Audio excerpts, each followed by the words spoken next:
we can make it. It's only just a phase. Once we're vaccinated, and everybody gon' be safe. Everybody gon' be safe. One kind, yeah. One people. We are roll up to roll out, yeah. Cause no man's alone. Do what's right, alright. Cause I love you, brother, my sister. And we're in this together, my sister, my brother. I don't wanna lose you. I love you too much. I think it's better for us, yeah, yeah. It's better for us, yeah. I don't wanna lose you. I love you too much, yeah, yeah. It's better for us. Tell your mommy to let it roll out. Bless up, Dejo here, and I'm doing my part in the fight against COVID-19 by following all safety protocols and, most importantly, rolling up my sleeve for the vaccine. So I'm encouraging you to do the same, because that's our best shot of protecting ourselves, our family, and our friends. So don't wait, vaccinate. Let's roll up to roll out.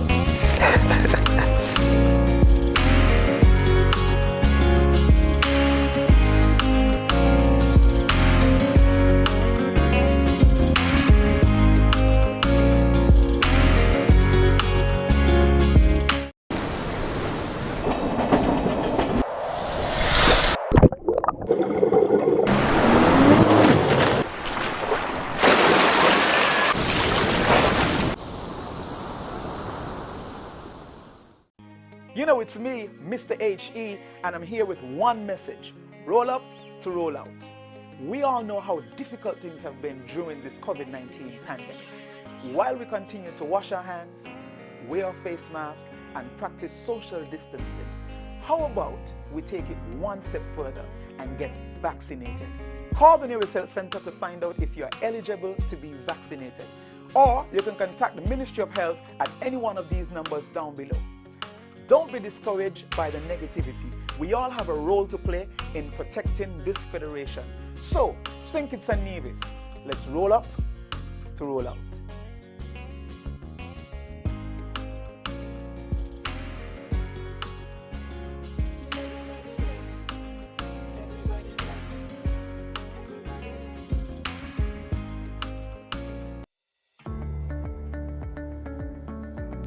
The rebuilding of tourism starts with taking the vaccine. I'm taking the vaccine for a healthy nation. I for sure will be taking the vaccine. I am taking the vaccine because it's the best way to get back into full swing. Stay safe. I've taken the vaccine for my family, for my friends, for my community, and for me.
Tonight we had another successful town hall meeting in which we engage the community regarding the vaccination rollout in St. Kitts and Nevis.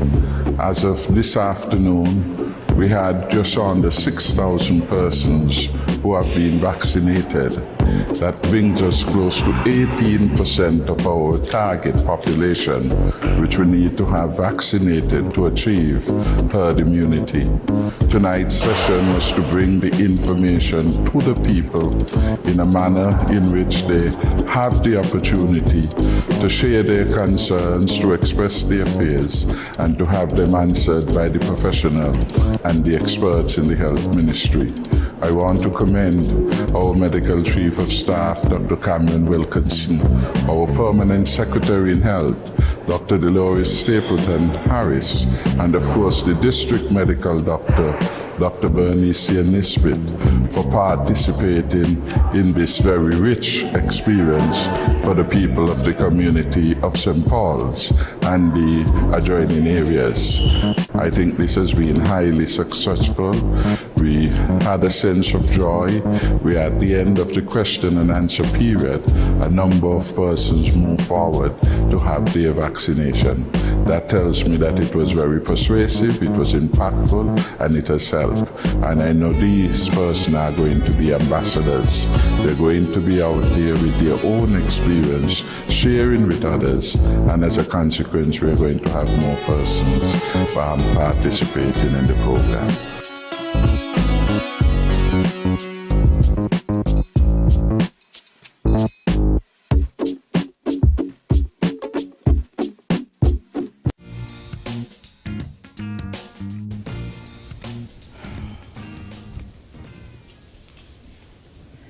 A pleasant good evening, everyone. Welcome back to Leadership Matters. We missed you, and from what I've been told, you missed us as well.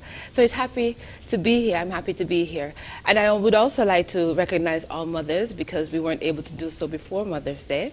We would like to recognize all mothers, and we hope you had an enjoyable Sunday.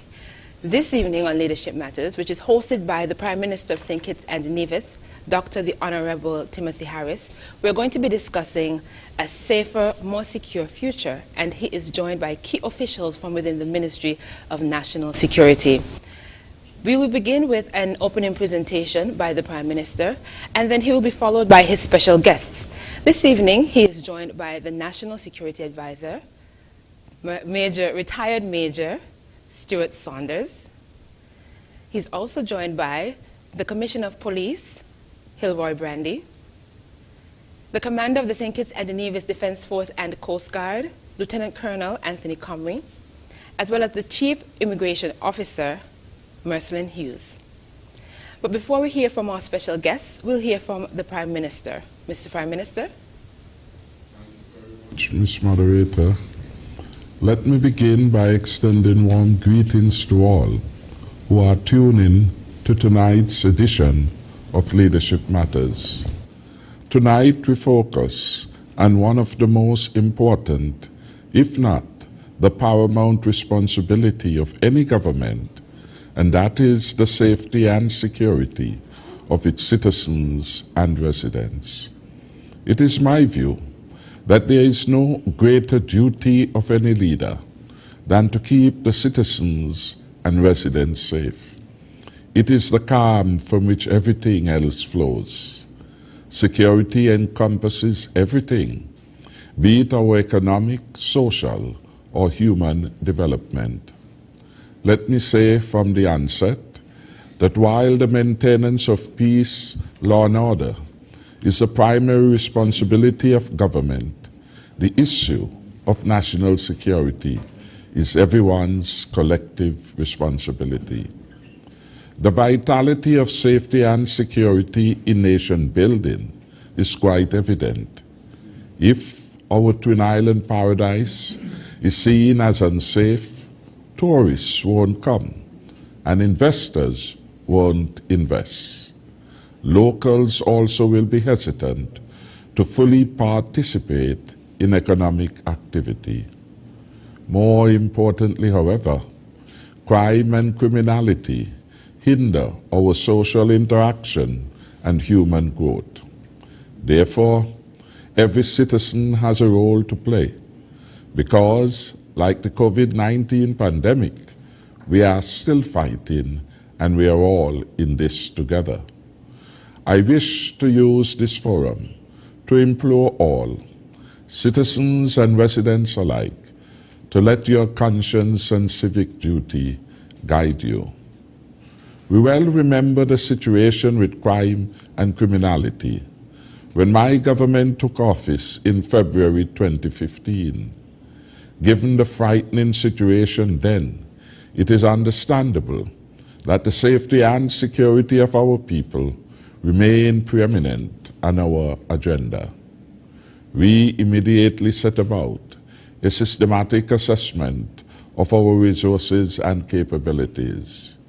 My government, in consultation with our security experts and law enforcement officers, and in considering our needs for a safer, stronger future, developed immediate, medium, and long-term goals.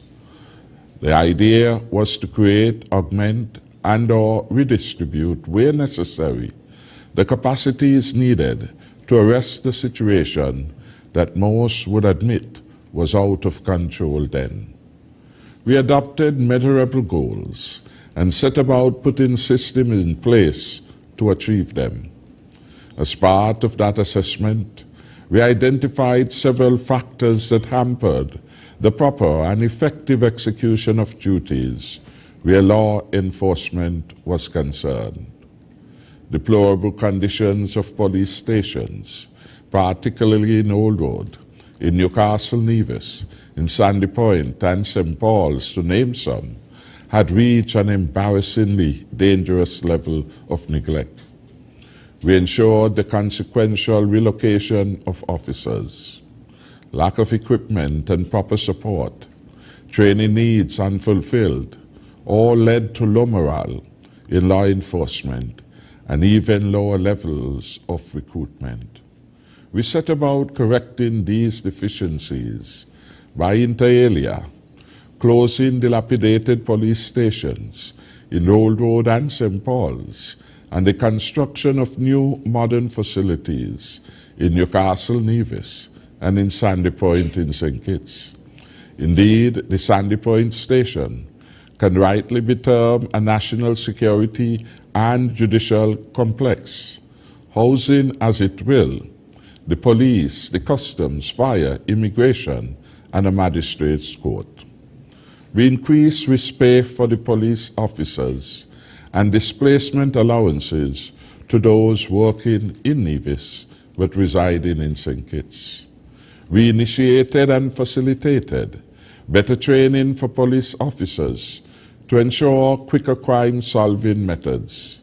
We insisted on training for officers with special aptitudes, acknowledging the importance of the proper recruitment, placement, and utilization of officers with specific skills in such areas as crime scene investigation, interview and interrogation, detection, etc. We encourage greater visibility of the police in our communities and provided them with equipment and technology to combat today's criminals, including, of course, closed-circuit television cameras and more patrol vehicles. Greater investment in forensic training and resource provision. Indeed, a modern forensic lab was built in Tabernacle, and it is today improving our crime detection. I want to commend our forensic team leader, Mrs. Latoya Lake Marshall, and her staff for their excellence. Continuous augmentation of patrols with the support from the Defense Force in surveillance operations. We fostered greater partnership between the public and private sectors. We facilitated and supported the Peace Initiative, thereby containing intergang rivalry, crime, and homicide. We passed the largest budgetary allocation for national security in the nation's history. For 2021, the budget for national security is $86.2 million. For 2020, the budget was $99 million. In keeping with our view that we are one nation, the support by my government for national security projects in Nevis has been at the highest level. It is important to note the earnest efforts of the Team Unity government to enhance security in Nevis, where in many cases it was lacking.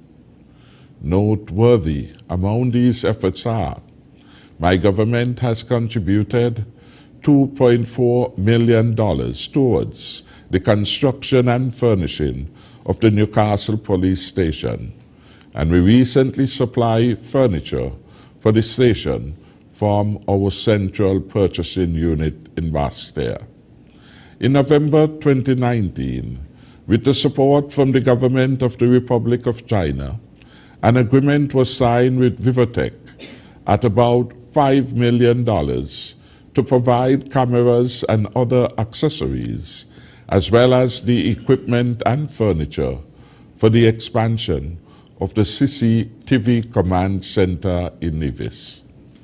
The St. Kitts and Nevis Defence Force, at the request of the Nevis Island Administration, has for over the last 4+ years maintained a physical presence on Nevis to support the work of the police and other law enforcement agencies there.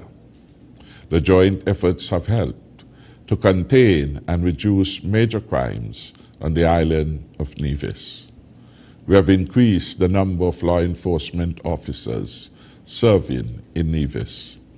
The Ministry of National Security currently has for consideration and approval estimate for repairs to stations in Gingerland, Cotton Ground, Butlers and Bath Barracks, and the division headquarters in Charlestown. The estimated cost of these projects is nearly $3 million. The Commissioner of Police has prioritized the facilities for action. My government continues to provide the necessary infrastructural and other support to the police in Nevis. Indeed, in our view, insecurity anywhere in the Federation is insecurity everywhere in the Federation. We are therefore committed to do the very best that we can with the resources available. Looking at where we are now to where we were then in February 2015, I believe that even the most reluctant will admit that our efforts, the efforts of Team Unity, have borne much fruit. Crime and criminality have been on a steady downward trend over the last few years, especially violent crimes. In 2017, we had reduced homicides to 23. As elements of the National Security Plan were being implemented, and in 2019, we recorded a further significant reduction in homicides from 23 to 13. A further reduction to 10 was recorded last year.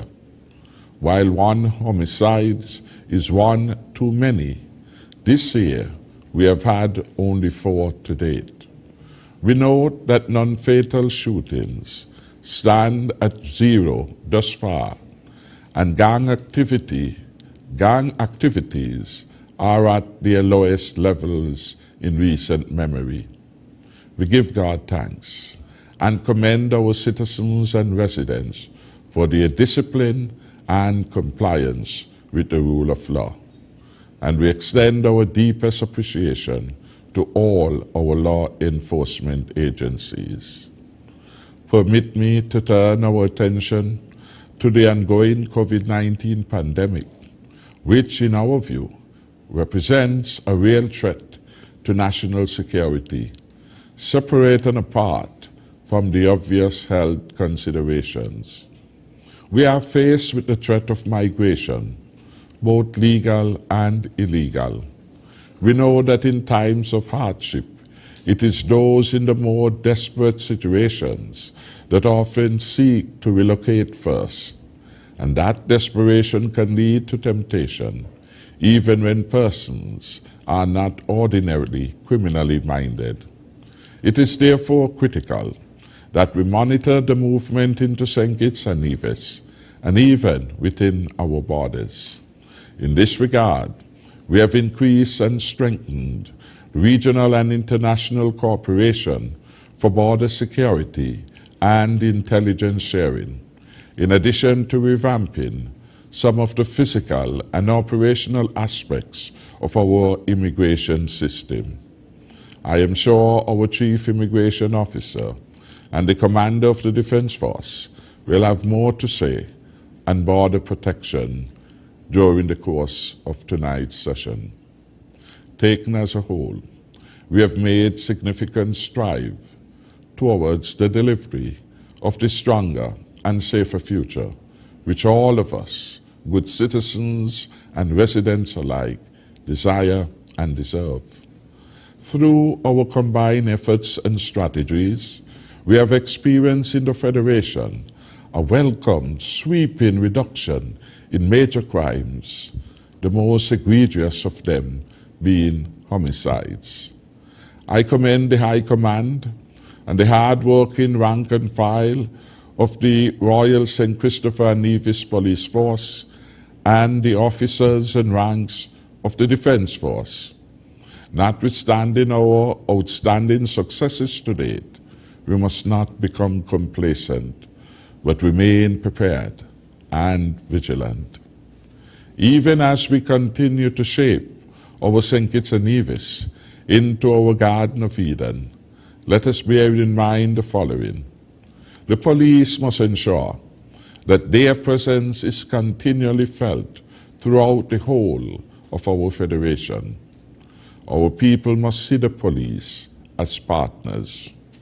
Outreach to at-risk persons and communities must, of course, continue.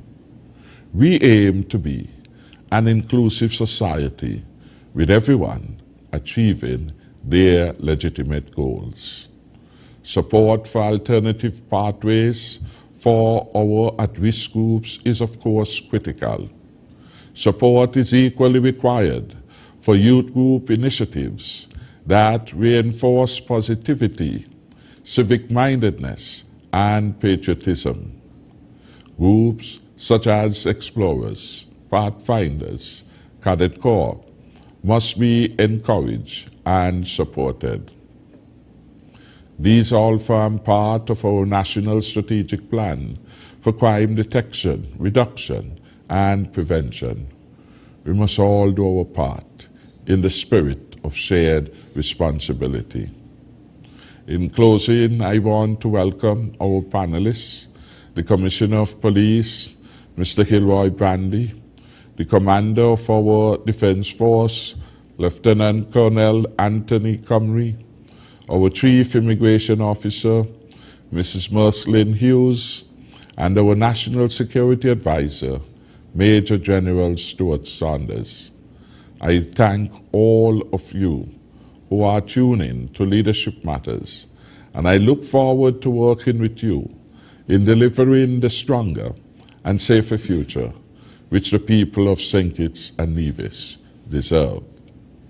I could not end without saying thanks to the nigh 14,000 plus persons who so far have been vaccinated. Getting vaccinated is a very positive step in protecting yourself, your family, and indeed our beloved country. It is my view that vaccination is now a national imperative if we are to deliver more jobs, better quality of life, and more opportunities for all our citizens and residents. May God bless us all, and may God continue to guide and protect the people of St. Kitts and Nevis. Thank you again for tuning in. And thank you so much, Mr. Prime Minister. We'll now hear from the National Security Advisor in the Ministry of National Security, retired Major General Stuart Saunders. Good night to everyone. Tonight I wish to update the nation on the development of the national security architecture and also give an update on what has happened since the national security strategy was put in place. I also wish to address the issue of the Alternative Lifestyle Pathway program and to give you also an update on that particular initiative which addresses the plight of our at-risk groups. Finally, I will speak briefly on the importance of social interventions and inclusions. Following the approval of the National Security Strategy in 2020, the document was printed and made public in January of 2021. The National Security Strategy addresses the threats identified by the nation, the manner in which they will be dealt with, the tasks and responsibilities of all concerned. It is a whole of government and society approach to securing the nation and its interests. Implementation of the strategy is done through the conduct of organizational reviews. Ministries, departments, and agencies have been issued with their copies. They are required to commence their reviews in keeping with the directions provided in the strategy. This is an individual organization responsibility. However, the Permanent Secretary of the Ministry of National Security and myself are available throughout the process to assist where needed. The purpose of these organizational reviews is something that I think we need to be very much aware of. They are needed to ensure that organizations are capable of carrying out the tasks and responsibilities mandated, and also to ensure adequate planning for restructuring if necessary, taking on new or discarding old responsibilities, and obtaining resources where there might be shortfalls. The process allows the government, its ministries, departments, and agencies to plan adequately for the future. The review of the Ministry of National Security, its agencies and departments was conducted on the 5th of March 2021. At least that's when it started, and the agencies and departments are presently continuing that particular process. Upon completion, a submission will be made to the ministry, then the cabinet for their consideration and approval. The National Security Strategy is itself subject to a review every 3 or 5 years, or as is necessary, dependent upon the degree to which threats impact or are projected to impact the nation.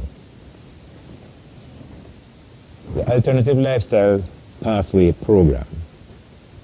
This program of engagement began on the 13th of March 2019 as a result of a number of factors, namely surges in crime in September of 2018, resulting in the launch of Operations Enduring Safety and New Dawn by the Royal St. Christopher and Nevis Police Force. The positive impacts of those operations and the events of February 2019, which resulted in an unprecedented number of homicides in a 2-week period, was followed by requests being made to the Royal St. Christopher and Nevis Police Force by the warring factions at the time to assist them in resolving their issues. Quite a lot has happened since then. We have now rolled out Phase 3 of the Alternative Lifestyle and Pathway Program. This commenced in 2020, November 2020, with a more structured approach for its management and deliverables, all of which take place in a very dynamic environment.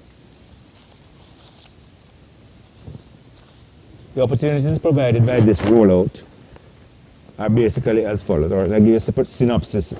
Basically, the program has 4 established sectors of operation. St. Kitts has 3, and Nevis has 1. In St. Kitts, we have the West, Central, and East sectors. And in Nevis, as I said before, there is 1 sector. Each sector is assigned a field officer who sees to the day-to-day administration of the groups in that location. Project oversight management teams, or initial engagement teams as they were originally known, we have one each in St. Kitts and Nevis, and they continue to interface with the groups and ensure the implementation of and adherence to the program requirements. There is a review management board and management committee in place, which meets twice monthly to discuss issues and see to the program's delivery requirements. Apart from what I mentioned, we have started to embark on a program of establishing partnerships with the wider society.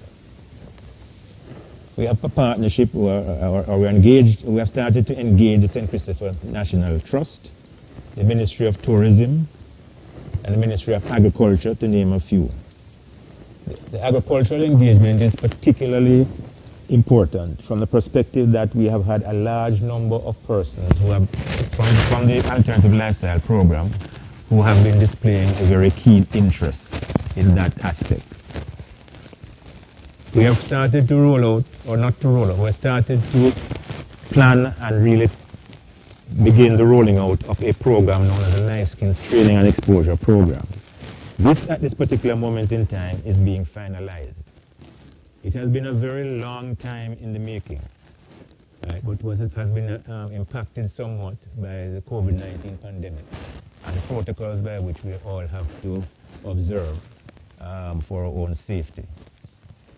Essentially, the program has two basic components: soft skills and hard skills. Soft skills entail teaching persons basically to write job applications, doing interviews, interpersonal relationships, communicating effectively, anger management, integrity, exercising responsibility, conflict resolution, stress management, financial and business education, values and attitudes, parental guidance, the law and society, and civic responsibilities. Hard skills, on the other hand, entails electrical and mechanical engineering, plumbing, culinary arts, drywall partitioning, stone cutting, appliance repairs, developing and managing entities, carpentry and joinery, masonry, computer skills, and some higher academic qualifications. The intention is to have successful participants receive the appropriate national certifications on completion of their respective programs. We intend, therefore, to continue engagements with the relevant institutions authorized to award certifications in order to make this a standard component of the opportunities offered by the program. Whilst we are doing this, we continue to be mindful of the victims of violence. They are also part of the at-risk groups in society. So we continue to compile a list of such persons, which will be passed to the relevant authorities for their appropriate actions. Since March 13th, 2019, we have come a long way. The Federation has continued to experience marked reductions in homicides by the gun and shootings. Citizens continue to enjoy the ability to move about freely with little or no fear of experiencing acts of extreme violence. Establishments continue to report a better environment in which to do business. The participants in the program have continued to take up opportunities offered, and some have since moved on, establishing their own businesses or completed apprenticeship programs. The program has therefore continued to add value through increased safety, security, and stability in the nation, while equipping our at-risk groups to become better citizens. As I said before, we have projections for greater social inclusion, and so we'll continue to engage at-risk groups in meaningful ways. We'll continue to engage the Chamber of Industry and Commerce, religious bodies, non-government organizations, volunteers, citizens in general, ministries, departments, and agencies to partner with us to help us to realize our goals and objectives and create and maintain safe, secure, and stable environments. We're also mindful of other aspects of the society, for argument's sake. We have a proposal before the Review Management Board that will be looking at how we can assist persons to be released from Her Majesty's prison after incarceration. This is aimed at reducing the stigma attached to incarceration and enhancing the individual's reorientation and reintegration into society. It also recognizes the need to reduce the incidence of recidivism, which is high at the moment. The proposal makes possible the nation's ability to maximize its potential. There are many highly qualified persons in Her Majesty's prison who are already considered rehabilitated and contributing to the nation's development in critical areas. They will need a second chance in life once released. Social interventions are critical aspects of the national security architecture. As an example, I highlight the Explorers Youth Clubs movement. It is the largest enrollment of youth and parents of any movement in the Federation. If I recall correctly, it has a membership of well over 1,200 persons at this particular moment in time, and it is still growing. The overall objective has continued to be one focused on improving the social environment by way of exposing participants to proper values and attitudes, addressing social deviances, developing and nurturing proper attributes, and providing the correct influences for our youth. It has an ideal partnership to accomplish its objectives, namely that of the Ministry of National Security, the Royal St. Christopher Nevis Police Force, parents and children working together for a better future. The activities and contributions of other approved youth groups and organizations are complementary and therefore equally important and should be fully supported in moving forward to ensure that we do not fuel the cycle of crime and violence. Thank you. Thank you so much, Major General Stuart Saunders, National Security Advisor in the Ministry of National Security. We will now hear from Commissioner of Police of the Royal St. Christopher and Nevis Police Force, Hilroy Brandy.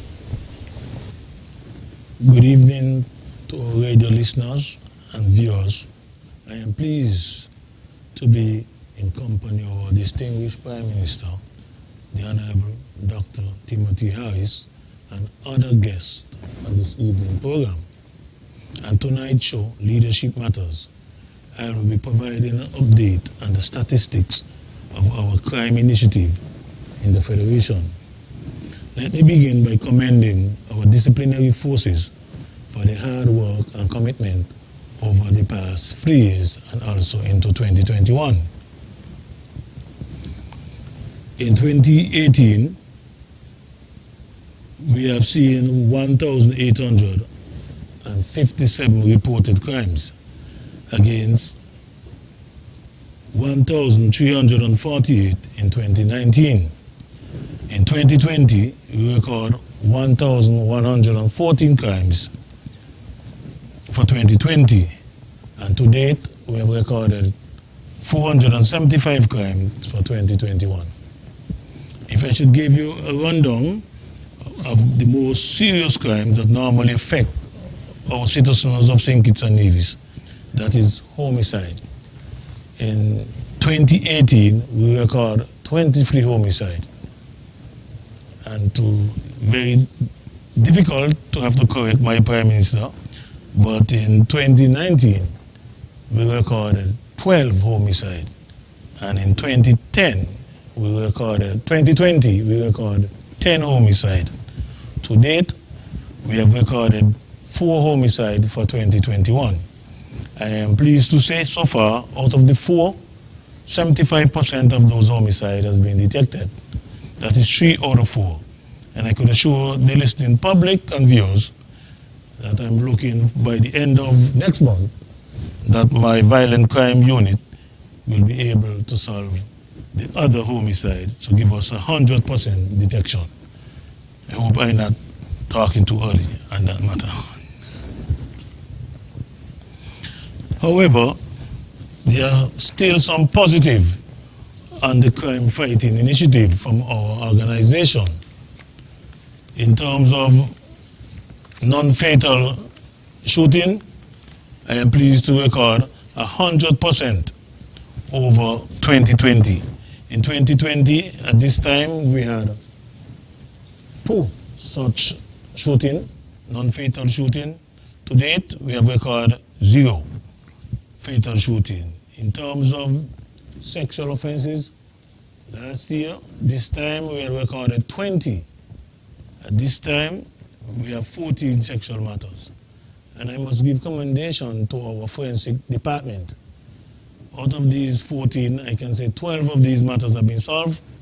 And this is through the hard work in collecting the evidence, taking it to the lab at Tabernacle, do the necessary processing, and ship those information to England, to our counterpart, Selmark. As a result of that, so far in 2019, we submitted 20 cases for DNA, and with a healthy return and our DNA results from Selmark Inc. is roughly some 16 positive results out of the 20 and 4 negative. That's 80% of our DNA results in 2019. In 2020, we submitted 12 cases, and we have a positive of 8 and a negative of 4. That's 67%. In 2021, so far, we submitted 19. Out of the 19, we received 12 positive results, 3 pending, and 3 negative. So that gives us a 63% on our forensic department. Also in our forensic department, we are very pleased with the work performed by our ballistic, Mr. Challenger. We were able to make several comparisons in terms of firearm, and also assist some of our member OEC states in doing comparative and tracing of firearm for our neighbor states like St. Lucia and Dominica, in identify firearms that have been committed. They used to commit homicide in those countries. However, when we compare this period from last year, we are noticing an uptick in larceny, petty crimes, such as malicious damage. We have seen a concentrated effort in larcenies of supermarkets and vehicles. We have recognized that persons are using the opportunity to break into vehicles and steal personal effects. Via various platforms, we have sought to sensitize the general public on the proper way to secure their belongings. I must reiterate that the valuable items should not be left openly on your vehicles. These include iPads, tablets, purse, wallets, or even laptops. While no one has the right to steal your items, no one have the right, you always have the right to protect your property. So we are continuing our crime fighting initiative. One may ask why we are so successful. I want to commend the hard-working men and women from the Violent Crime Unit who go beyond the call of duty day and night to make sure that our citizens are safe. Also our task force and also the SSU to patrol our island on a daily basis.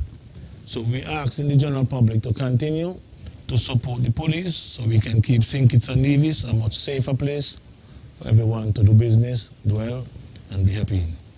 I thank you. I'll wait for any question. Brandy, for that update. We'll now get an update from the commander of the St. Kitts and Nevis Defense Force, Lieutenant Colonel J. Anthony Comrie. Mr. Moderator, other distinguished panelists, ladies and gentlemen, and to the listening and viewing audience, a pleasant good evening. To convey a message of trust and confidence in the military, it is my pleasure as Commander of the Defense Force to bring to the public awareness the strategic issues such as the role of the military and offer a brief understanding of our military relation at the international, regional, and local level. It is important to state that taking part in this discussion will provide you as taxpayers and stakeholders a greater accountability from the military. Throughout tonight's discussion, I will focus on the Defense Force role in the Caribbean Basin Security Initiative, the CBSI, the Regional Security System, the RSS, and the Ministry of National Security. I will highlight in particular the maritime collaboration with our major international partners in law enforcement, the training opportunities and support to our regional partners predominantly from the infantry perspective, and conclude with the overall support to the police and other ministries and departments in the Federation. As Commander, I also must engage and tackle head-on the more complicated questions we face, including the security threat to our Federation and our current and future posture to effectively combat these dangers to our way of life. In other words, are we prepared to and capable of identifying these threats and adequately addressing them? It will be remiss of me not to mention the buzzword which has brought the world to attention, COVID-19. In this regard, I will look at some of the Defense Force successes in keeping the Federation safe during this period.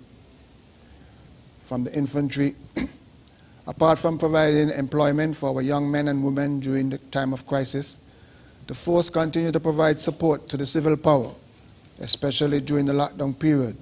You would have seen soldiers alongside the police at supermarket providing security. We also work closely with the police on joint operations, which include patrols and VCPs.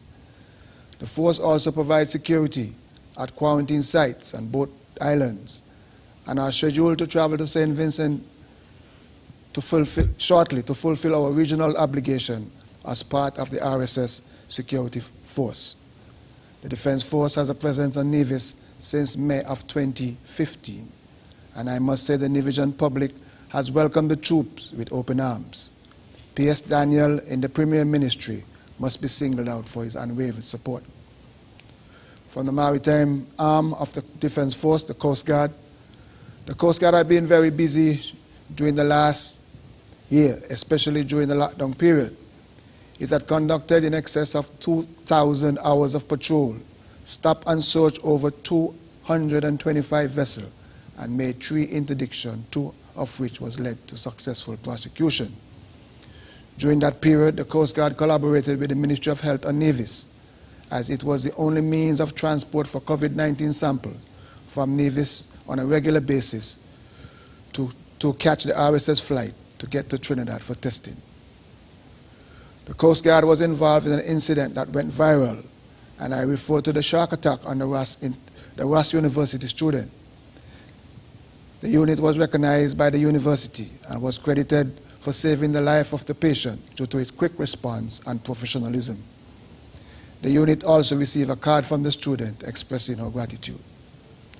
At present, there is a team of contractors sponsored by our international partners through the CBSI program.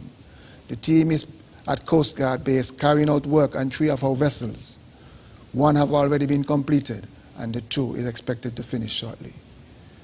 During the lockdown period, the unit reached out to the Department of Maritime Resources and was able to acquire a vessel to assist in executing its mandate. I would like to publicly thank Mr. Mark Williams for his kind cooperation. I'm happy to report that the Coast Guard will be the proud recipient of a utility vessel donated by our international partners to add to its fleet in time for the Christmas season. Our international partners is also assisting further in border security of our country. Preliminary work has commenced on the possibility of supplying and installing coastal radars around the Federation. In the meantime, the force is working closely with Customs and Exercise on the Unmanned Aerial System Program, the drone program. The Coast Guard headquarters is expected to commission in the next few months. The Defense Force has heard the cry of the boating public and fishing community on Nevis, and it is my intention as Commander to place a Coast Guard vessel on that island in the not-too-distant future. These are exciting times for the men and women of the St. Kitts Nevis Defence Force. As one of the key partners in providing effective support to the civil power, as well as providing defense capability to the Federation, I hope that in addition to listening to the specific discussion, the public will constructively participate in a larger consideration beyond the adjournment of this discussion. Thank you, and I look forward for informative discussion. And thank you, Lieutenant Colonel J. Anthony Comrie from the St. Kitts and Nevis Defence Force. We'll now hear from the head of the St. Kitts and the Nevis Immigration Department, Chief Immigration Officer Mercelyn Hughes, and she is the first Chief Immigration Officer that the Federation has had when the department was made a separate entity from the Royal St. Christopher and Nevis Police Force. We're happy to have her here, and we await her update. Thank you, Jackie. I must say good evening to all who are tuned in to Leadership Matters. I will give an update on border security and the cooperation between our various agencies as we're here represented tonight. 2020 presented many challenges for the Federation of St. Kitts and Nevis. On March 11, 2020, the World Health Organization declared COVID-19 a worldwide pandemic. Our borders officially closed on March 25, 2020, when the first 2 cases of COVID-19 were announced. During that time, only repatriation and cargo flights arrived and departed both airports in the Federation. With this new reality created the COVID-19 pandemic, the need to reduce congestions at air and seaports became of paramount importance globally, as the pandemic clearly demonstrated that border security and control would be first and foremost on any government's agenda. The National COVID-19 Task Force was created, and the Immigration Department is represented on this committee to further strengthen the policies and procedures at the borders in the fight against this pandemic. It was important to ensure that the border procedures encourage social distancing, and serious considerations were given to eliminate any direct contact to immigration officers with the processing of passengers at all ports to avoid the spread of the virus, and at the same time create efficient systems that transmit passenger data quickly and reduce congestion at the airport, the arrival ports. So what were these systems?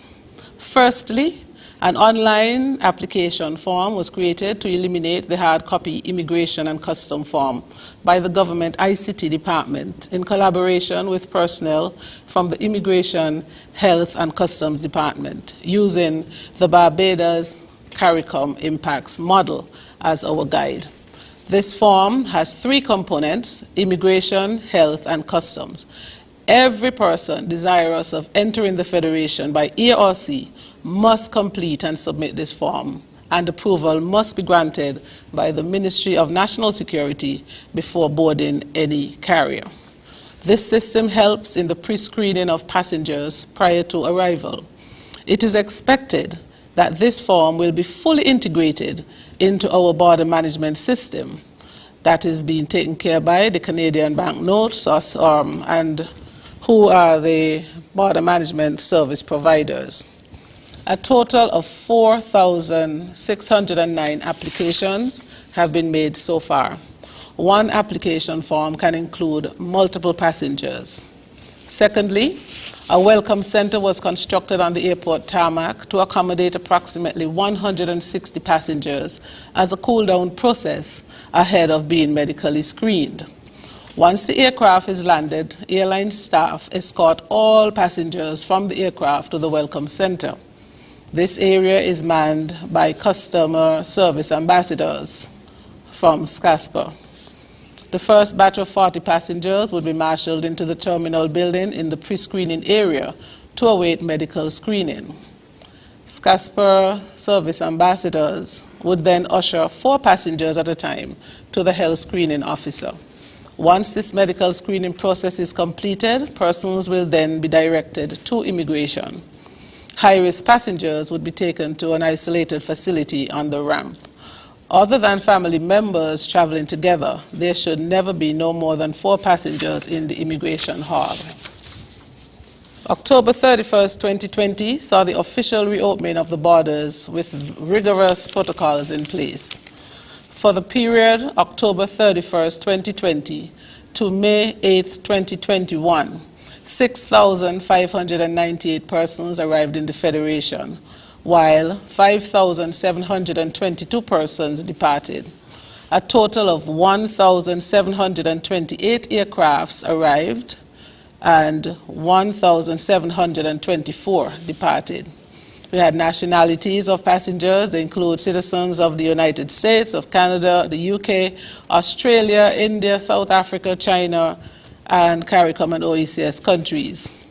Currently, there's an advisory in place which states, and I quote, "Acting on the advice of the Federal Ministry of Health, the Government of St. Kitts and Nevis, through the National COVID-19 Task Force, hereby advises that the travel advisory originally issued on February 7th and extended twice thus far has been further extended for an additional 30 days and becomes effective as of May 4th. The new travel advisory comes as a result of the government's firm interest in continuing to protect our borders and the health and wellness of our citizens and residents in response to the 3 new variants of the COVID-19 virus that have originated in Brazil, the United Kingdom, South Africa, and is now expanded to include India.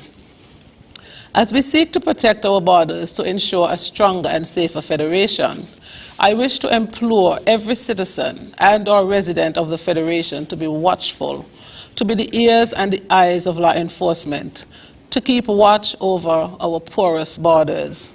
Illegal migration, which includes human smuggling and trafficking, is occurring throughout the world. St. Kitts and Nevis is no exception, especially since our stringent protocols caused us to keep down our number of confirmed COVID-19 cases. So we had 45 cases with 44 fully recovered and no deaths. That record is making our destination attractive to scrupulous and unscrupulous persons. As we continue to step up on our surveillance at the legal ports of entry, we open offices at Marina Telka in New Guinea in the west of the island, Christophe Harbour on the southeast peninsula, and a fully functional office at Port Zante in the city center. We have also introduced an enforcement unit within the department. The general public can expect to see immigration officers moving around the island in their newly acquired law enforcement uniforms.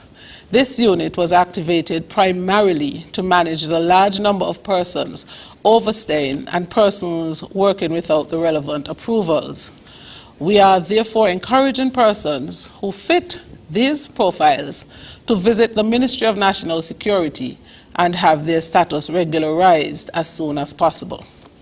I mentioned earlier the online application form, which is an excellent screening and profiling tool for our department. Before approval can be given by the Immigration Department, behind-the-scene interviews take place with prospective travelers as soon as the form is submitted. It can take a day, it can come in a day early, weeks or months in advance of travel, as to the purpose of visit, and in some instances provide supporting documents, etc. We have discovered persons making false declarations on their forms by claiming to visit on vacation, but actually have jobs lined up. A warning to potential employers of these persons is that it is an offense to employ any non-national without a work permit, which must be applied for, while the prospective employee is outside the Federation, and the employer having fulfilled their local obligations as outlined in the Immigration Act number 602 of 2009, which was revised in December 31st, 2017. The security forces collaborate in our fight against crime and criminal activities. The Immigration Department is an added arm of the security forces in the fight against these environmental threats, which could create serious national security risk and tarnish the integrity of our beloved and beautiful country. An initiative of the National Security Advisor called Heads of Agencies Security Coordination Conference brings us together fortnightly to report on our various departments and challenges facing each entity. 2 weeks ago, the Chiefs of Immigration and the Comptroller of Customs held our annual meeting virtually to discuss trends on illegal and environmental migration taking place around the region, among other concerns. We also have a very active CARICOM Heads of Border Security chat and an OECS Chiefs of Immigration chat, where information is shared in real time across the region. The Joint Regional Coordinating Center and the Regional Intelligence Fusion Center, along with our international partners, Interpol, U.S. Customs and Border Control, Canadian Border Control, and others, share in our intelligence gathering and analysis capabilities. Keeping our country and borders safe is a collaborative and coordinated activity. None of us can go it alone. I will close using a line from the Prime Minister's opening remark. The issue of national security is everyone's responsibility. It is our collective responsibility at all times. Thank you very much. And thank you very much, Ms. Hughes. We've heard several updates from several heads of agencies, and I know all of those areas are areas of particular interest to our listeners. And we've gotten to that part of the program where we're very eager to hear from you. We're going to take a break first, but let me share with you the numbers in case you'd like to call in or send a WhatsApp message. If you'd like to call, and if you have a question, query, or concern, maybe even a suggestion for our panelists, you may participate in the program by dialing 466-2666, 662-8674, or 767-4765. We have an international line, and that number is 1-239-645-4500, and those numbers are listed at the bottom of your screen for your convenience. Not listed on your screen is the WhatsApp number, and this evening we'll be using one WhatsApp number for both voice notes and messages, so you can send your voice notes or messages to 660-7168. That's 660-7168. I'll try to repeat those numbers before we bring the program to a close. So we're going to take a quick break now. Don't touch that dial, and we'll be right back.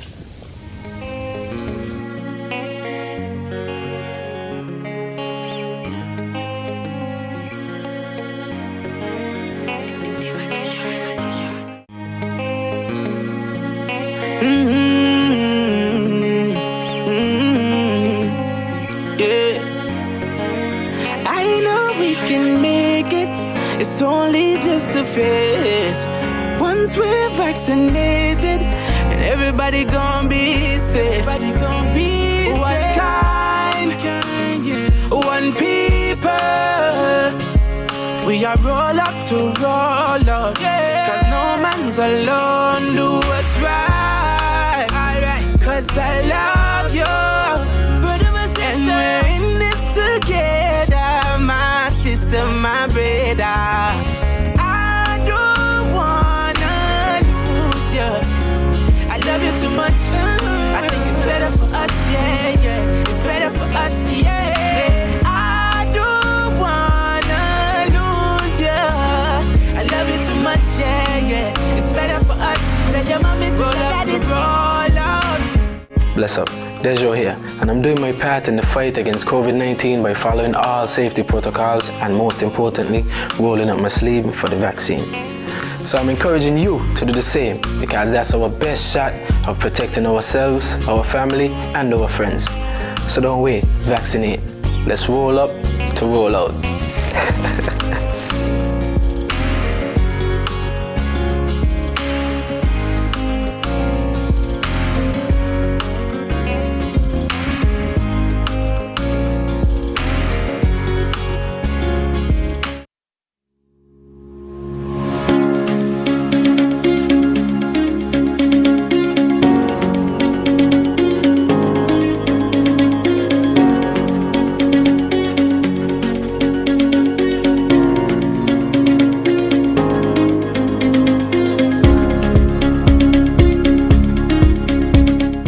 St. Kitts and Nevis, let's roll up to roll out.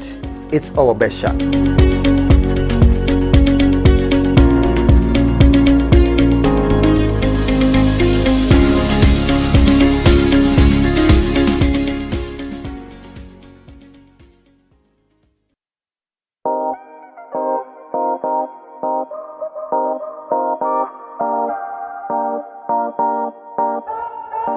You would have just witnessed the handing over of a generous donation of 20,000 doses of the AstraZeneca Oxford vaccine. It was a kind donation, as India understands that it is important for us to be able to ensure that the entire world is free of COVID-19, and the only way we can do that is through vaccination. We welcome these additional doses because it would help us to provide a significant coverage, a greater percentage of our population in terms of vaccination against this virus. And just to note that St. Kitts and Nevis is also paying forward, and we are going to assist the government and people of Grenada by donating 2,000 of those 20,000 to the people of Grenada. And so once again, we just want to thank the government of India, and remember, don't wait, vaccinate.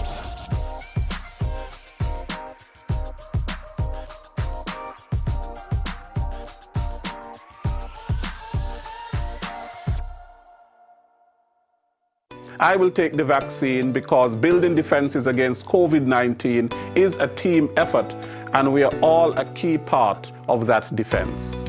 I definitely will be taking the vaccine when it's my turn. I will be taking the vaccine as it is an important tool in the fight against the pandemic.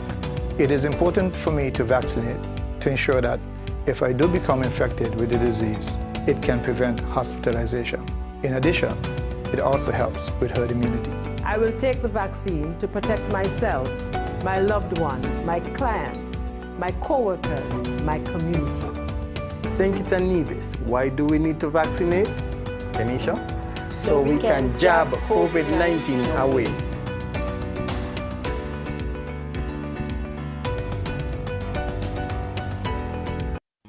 You know, it's me, Mr. HE, and I'm here with one message: roll up to roll out. We all know how difficult things have been during this COVID-19 pandemic. While we continue to wash our hands, wear face masks, and practice social distancing, how about we take it one step further and get vaccinated? Call the nearest health center to find out if you are eligible to be vaccinated. Or you can contact the Ministry of Health at any one of these numbers down below. Don't be discouraged by the negativity. We all have a role to play in protecting this federation. So, St. Kitts and Nevis, let's roll up to roll out.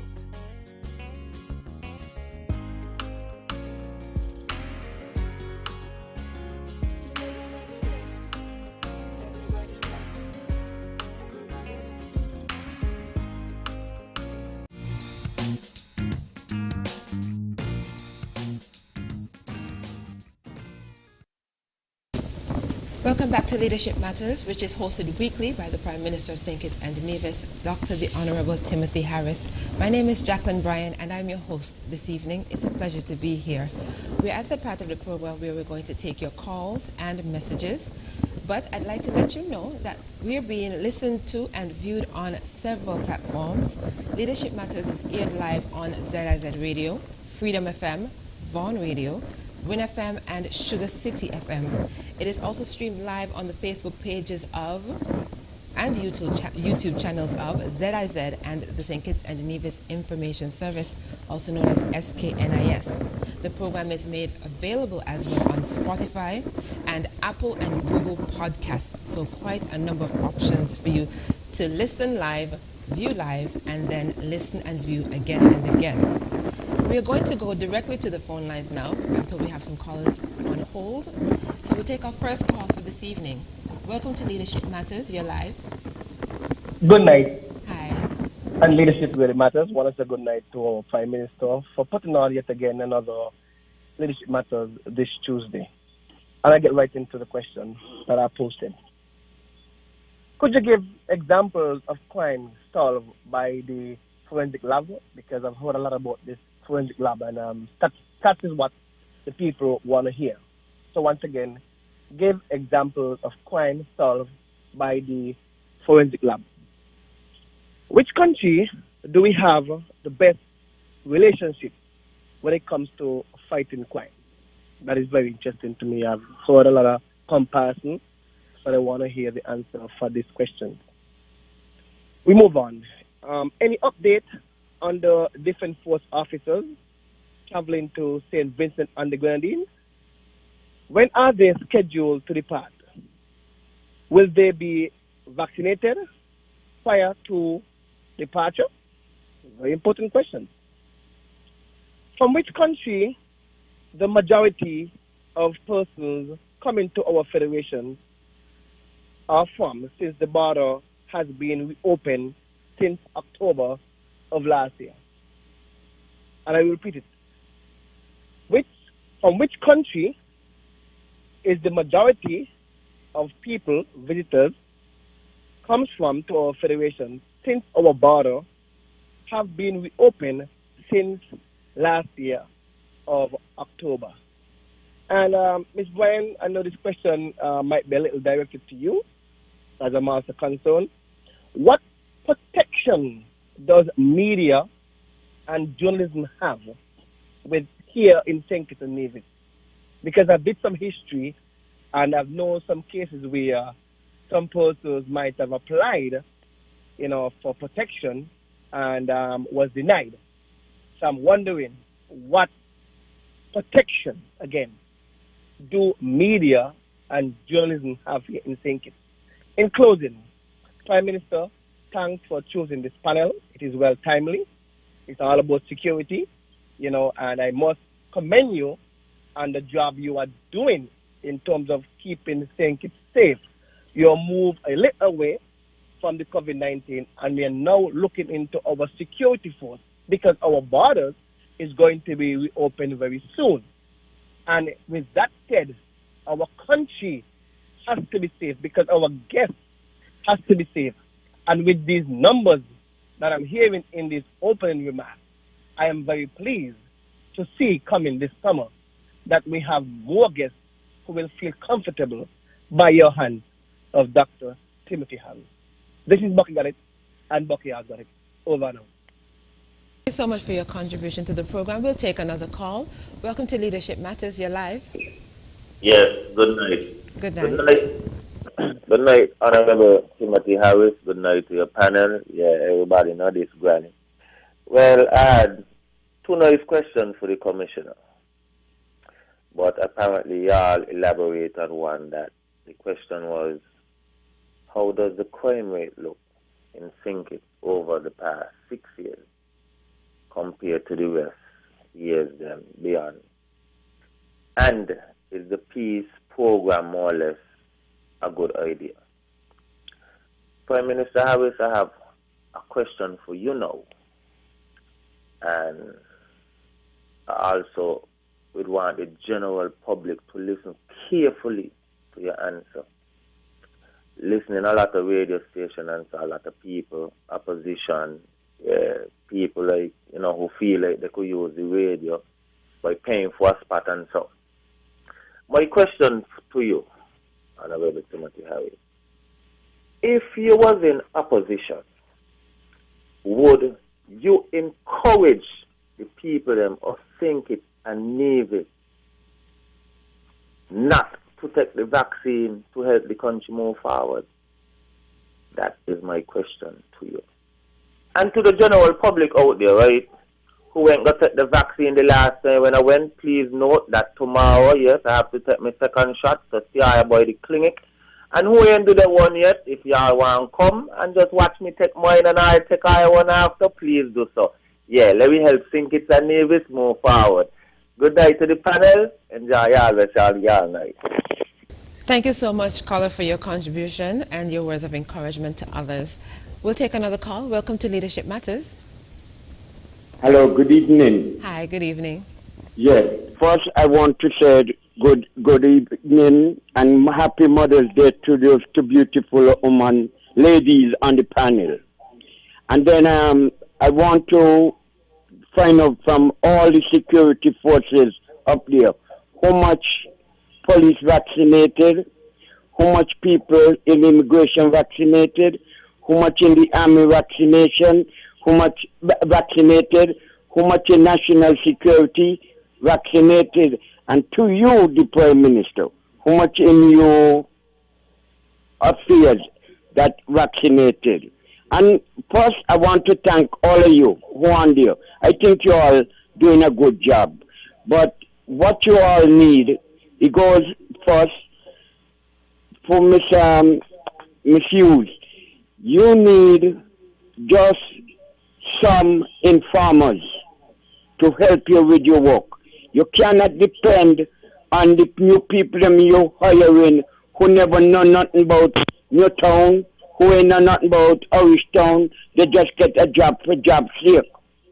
You understand me? You have to got people in the crack to weed out the bad ones and them. People who on the road to know who come yesterday and where they live and so on, and they could unite to you. Now, with me now, I have a contact in the police department who I just call if I see something wrong. So you have to set up something like that, Miss Hughes. And the army, I can talk about the good jobs they are doing. You know, so I will not criticize them for nothing. You know, but Prime Minister, you continue to do what you think is best for this country. And your leadership is going. Man gone, man yeah. So when the time comes around for the election, we're going to know who Peter Pepper Paul. Good night to all of you. God bless all of you. And bless the Federation. Thank you so much, caller, for your contribution. We'll take another call. Welcome to Leadership Matters. You're live. Yeah, good evening. How are you? I'm fine, thanks. And yourself? Yeah, pretty good. I just wanted to call in tonight and make a small contribution. I just wanted to state clearly to the Prime Minister that, you know, I think that he's done a great job, and the people of St. Kitts and Nevis have to be thankful for the leadership of Team Unity. My first question is directly to the Prime Minister. There have been persons that's been propagating that the Prime Minister is trying to, this is concerning the vaccine. Persons have been propagating that the Prime Minister is trying to lead with a big stick approach.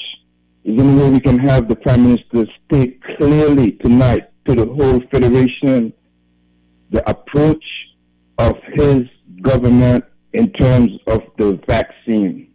Because I've been hearing a lot of people saying on the radio stations that he's trying to lead with that big stick approach. So can he state clearly for the nation to hear what is the approach of his administration? And I have two other minor questions. One, sometime back, the Prime Minister stated that they was going to try to clean up the judicial system.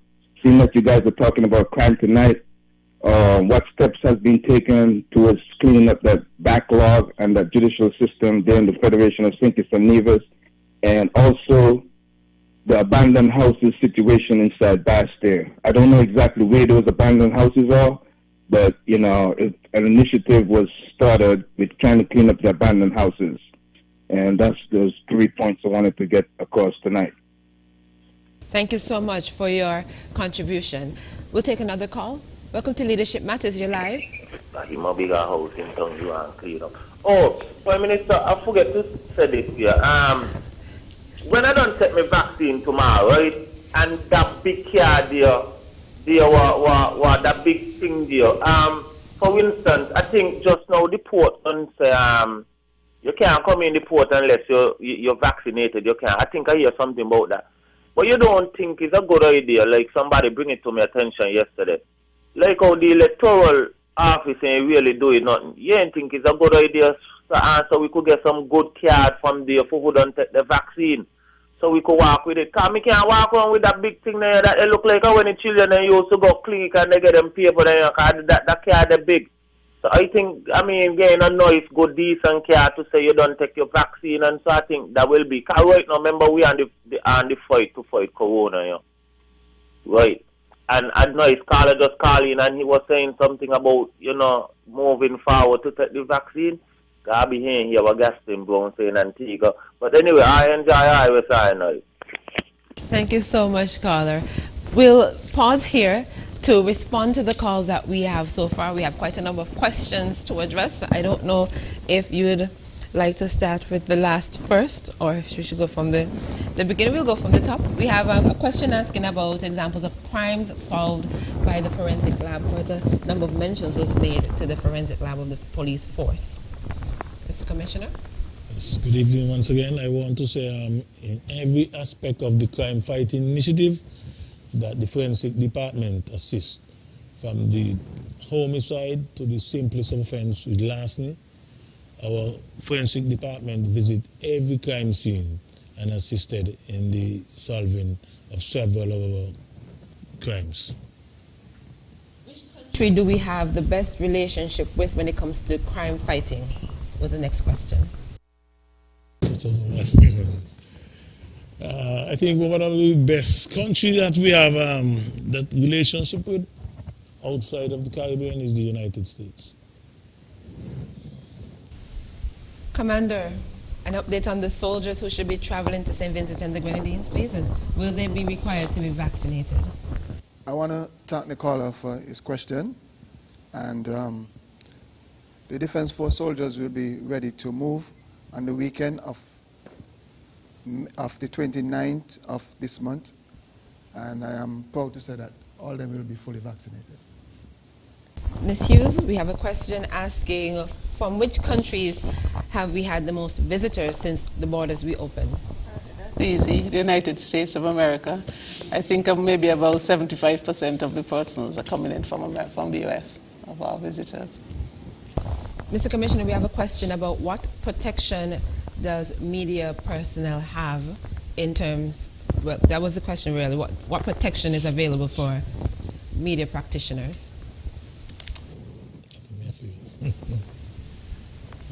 I'm not sure I understand the question. Okay. Just to, well, if the caller could call back and provide some clarity, I know that I have not received any requests for any kind of protection or questions in that regard. So if the caller could call back and provide some clarity on the question, we'd be more than happy to put it to the relevant person. We also have a question for you, Mr. Commissioner, about how does the crime rate look over the past 6 years? I don't know if you'd like to make reference to it again. You did in your opening statement. How does the crime rate look over the past 6 years compared with previous years? And is the peace program a good idea?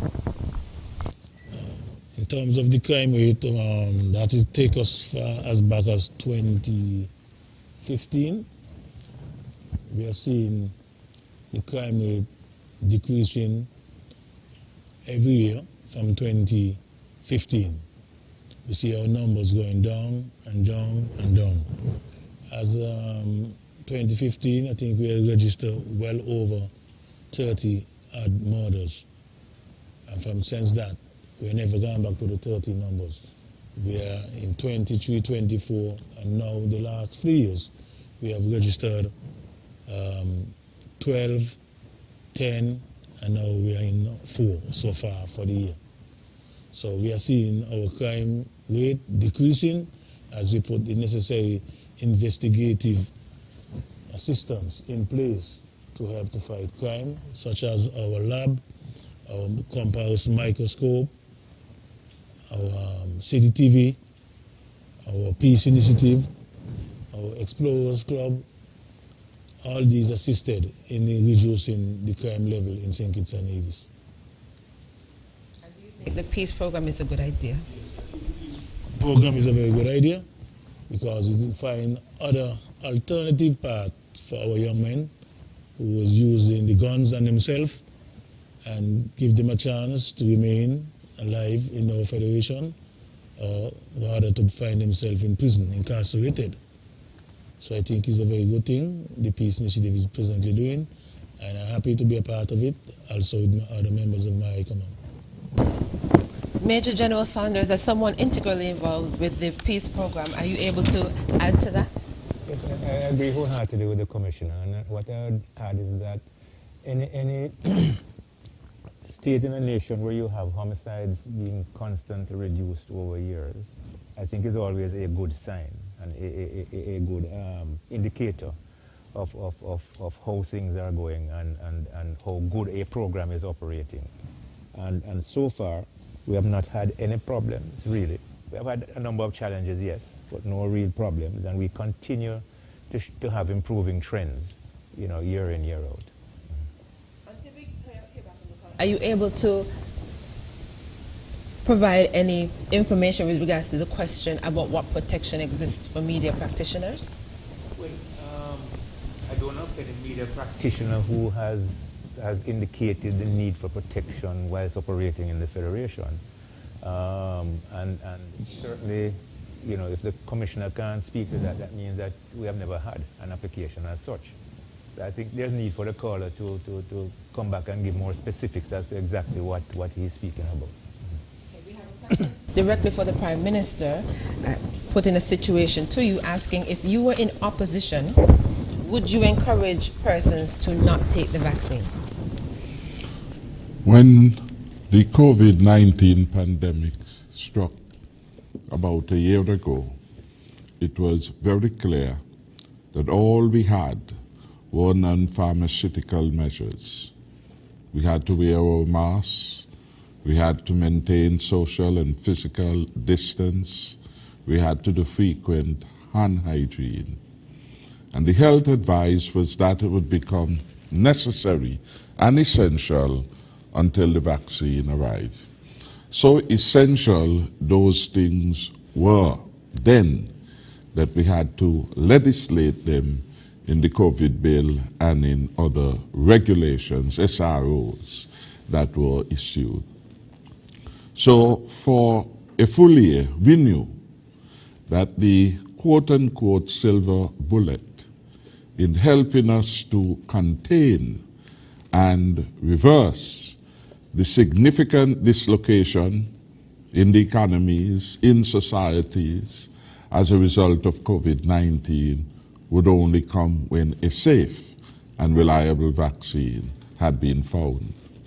We are fortunate today, as we speak, that there are perhaps about 5 WHO, that is World Health Organization, sanctioned, approved vaccines which are available. One such vaccine approved by the World Health Organization, which is the main and most important international body giving advice and support regarding health matters, public health matters in particular, and that is the AstraZeneca vaccine. Indeed, the World Health Organization, I'm advised, has approved 3 versions of the AstraZeneca vaccine. And around the world, the AstraZeneca vaccine is being used by the largest number of countries at this moment in time. So it is effective, and it certainly, in the context of our Caribbean region, has worked. In our Caribbean, no one has died from using it. And in our Caribbean, we have not had any significant negative impact being reported as a consequence of the use of the AstraZeneca vaccine. I give that background to say that the answer must be very clear to any national leader. We are dealing with a deadly virus that has killed around the world millions of people. And life, of course, must always come first. It is in that context that I, since then and until now, remain consistent in encouraging and urging everyone to do the right thing. The right thing must be to follow the science. Vaccines have been around for the last 200 years, and everywhere they have been introduced, they have contained deadly viruses and diseases and allow people to go on to live fulfilling lives. Growing up, going to school here, we had our vaccines. We were vaccinated against smallpox, measles, and mumps. In fact, in St. Kitts and Nevis right now, we have a list of about 14 vaccinations dealing with a variety of diseases that confront us as human beings. The AstraZeneca vaccine is one on the list. And so I will always encourage persons to get vaccinated. And in the context of COVID-19, all over the world now, everyone is doing that. In Canada, people are wishing that their names were called to get the vaccine. In the United States of America, the president has launched the most massive vaccination program in history to attempt to get people to live better lives. In the UK, the story is the same. Every country, whether it is a democracy or an authoritarian state, has embarked upon a more significant mass vaccination program, the largest in history now, where over 1 billion persons as we speak have already been vaccinated. And so there can be no rational reason, unless there's a health one, unless a person has some health condition or perhaps on religious ground, on which one should deny themselves the use of the vaccine. So if I were in a position, I would encourage all my supporters, I want them to be healthy and well, to deal with the political agenda. I would urge them to go get vaccinated. As Prime Minister, I'll certainly do the same and have been doing the same in the context of the lived reality. What we are seeing played out in St. Kitts and Nevis is really old-style politics. It's the Douglas old Labour politics that being played out, where even as a medical practitioner, Dr. Denzel Douglas has done a disservice to himself, to the country, and to the years of outstanding leadership which the Labour Party had on the Bratcher, on the Southwell, on the Limor, in attempting to find a political space that doesn't deny the rationality of the national agenda. What greater national imperative could there be than to keep our people safe? St. Martin, people are dying. In Barbados, people are dying. In St. Lucia, people are dying. In Trinidad and Tobago, which has been on lockdown for almost a full year, they now have an outbreak of the virus. In Barbados, a secondary school with 1,200 persons had to be closed. All over the world, the most significant challenge is the COVID-19 pandemic. And there's only one real solution. The quicker you get to herd immunity, the better it is for everyone. The risk level is reduced. And so, save for the old-style politics of the old Labour leader, there can be no justification for any sensible politician to not want to encourage others to be vaccinated. In fact, those who are sensible enough, like Jeffrey Hanley, and the opposition has moved forward and has gotten himself vaccinated, and they too of the rollout. So there is a crisis of confidence and a crisis of leadership within the St. Kitts Nevis Labour Party. And we will see how that plays. There's only one other note, that the Labour Party under Douglas has always been obstructionist. In the lead-up to the general elections, they try every tactic to deny the government the ability to keep the people safe. Douglas wanted to have a march and a party and a jam session in St. Paul's. Almost succeeded in creating, as it were, a potential spread of the virus. And the efforts that they did everywhere, they even went to court to argue against the significant efforts which were not unique to St. Kitts and Nevis, that were taken by the government to keep the people of St. Kitts and Nevis safe. The most fundamental responsibility of any government is to keep its citizens and residents safe. And we have been able to do so. They went to court on a number of matters related to the pandemic. They lost every one of them badly. And they will continue to lose because we won the election in part because people saw effective leadership. People saw responsible leadership. People were in tune and in agreement with every policy, including the closure of our borders for our protection, and they voted for that. And that is why I say that Dr. Douglas is doing a disservice to himself in the twilight of his political career. He's doing a disservice to his profession in attempting his efforts to discourage and undermine the results of an effective vaccination rollout. So I gave perhaps a long answer to a short question because it's important for context. It's important for people to understand what the science says, and what the science says in St. Kitts and Nevis is what it's saying all over the world. And that is why I draw the comparison and the commonality of the response. Whether you are in Cuba, or you're in America, or you're in Europe, or you're in Russia, every government and everybody is urging, get vaccinated for yourself first, to protect your loved ones, to protect your children under 18 who can't be vaccinated, like we were in school against the measles and smallpox. Protect all and everyone. And so, by and large, the country will deal with this matter, as every matter that finds itself in the political theater is being dealt with at the appropriate moment in time. But we are proud of our response. We are proud of the advice given so consistently by our health experts. St. Kitts and Nevis stands alone in terms of our success. We stand alone as perhaps being the only country started with a 14-day quarantine period and maintained it against incredible odds.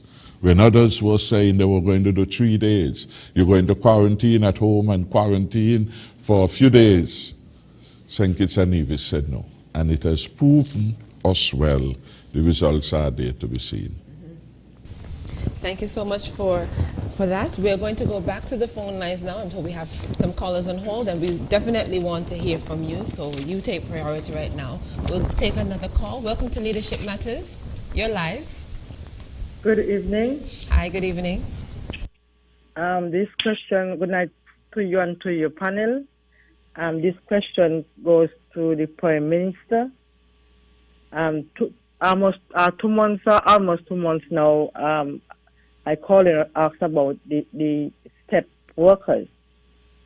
And he mentioned in the next month or two that probably everything will be finalized. And almost a year now, because July 1st can make a year. So I would like him to give us an update on the step workers and how things is going. Certainly. We'll take another call. Welcome to Leadership Matters. Hello, good evening. Hi, good evening. Yes, my name is Lavardo Cummins. I would like to ask the Prime Minister a question. Not a question, but a statement. I believe that the whole restrictions and if you don't take the vaccine and all this, I believe it is medical tyranny and it is unconstitutional. No one should be forced to take a vaccine because this is really a vaccine, not a vaccine.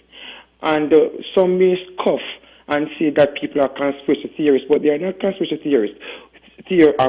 When you have so many questions that linger behind this vaccine until those questions are being answered, then you can say to people, then people will be more susceptible to taking the vaccine. But as long as these questions still linger, why if I take the vaccine and something goes wrong, medically wrong, I can't sue anybody. I can't. Who is the charge or the responsibility going to be ascribed to? I will have to take on that. My family will have to take that on, and there is no way in which that my family can sue the government or anything because it has been said from the outset that nobody wants to take the vaccine. Anything happens to you, there's no compensation, and this whole medical tyranny, which I call it, it is unconstitutional. It is unconstitutional. So until those tough questions can be answered, then of course you can say that all right, people would go and take the vaccine. But when you put all these kind of pressures and all these, if you don't take the vaccine, you're going to this, you can't get that, and you limit the commodity. that people, the day-to-day commodities that people have to access. It is unconstitutional and it is wrong, and it's against the international human rights. And any access to any commodity in St. Kitts and Nevis for the record. And there's no medical tyranny here. We have made it very clear that we encourage everyone to take the vaccine. We have not mandated. So there's no policy that says that you have to, but we urge everyone to do the right thing. And indeed, there are several categories of workers in the country who are what you will call high risk, and they therefore have to consider that in terms of their own decision making. So that is where that is, and that matter. Well, I guess in responding to that matter, you can also speak to the caller who asked about your administration's approach to encouraging persons to take the vaccine. Well, I think our approach really has been a most enlightened one. And what we are doing here, though perhaps better, is no different in substance to what every responsible government is doing, encouraging the people to understand the science. And there will always be questions. We sing the song, there are more questions than answers. But are you going to wait for how long to get all the answers in the face of an overwhelming abundance of evidence that says to you that the vaccines are safe? Some persons say they want to know what is in it. Do you want to know what is in the aspirin too? You know, we get a prescription and we write and we can't read what it is. We go to the pharmacy, we take our prescription, we use it. Do we ask what is in it? We don't know.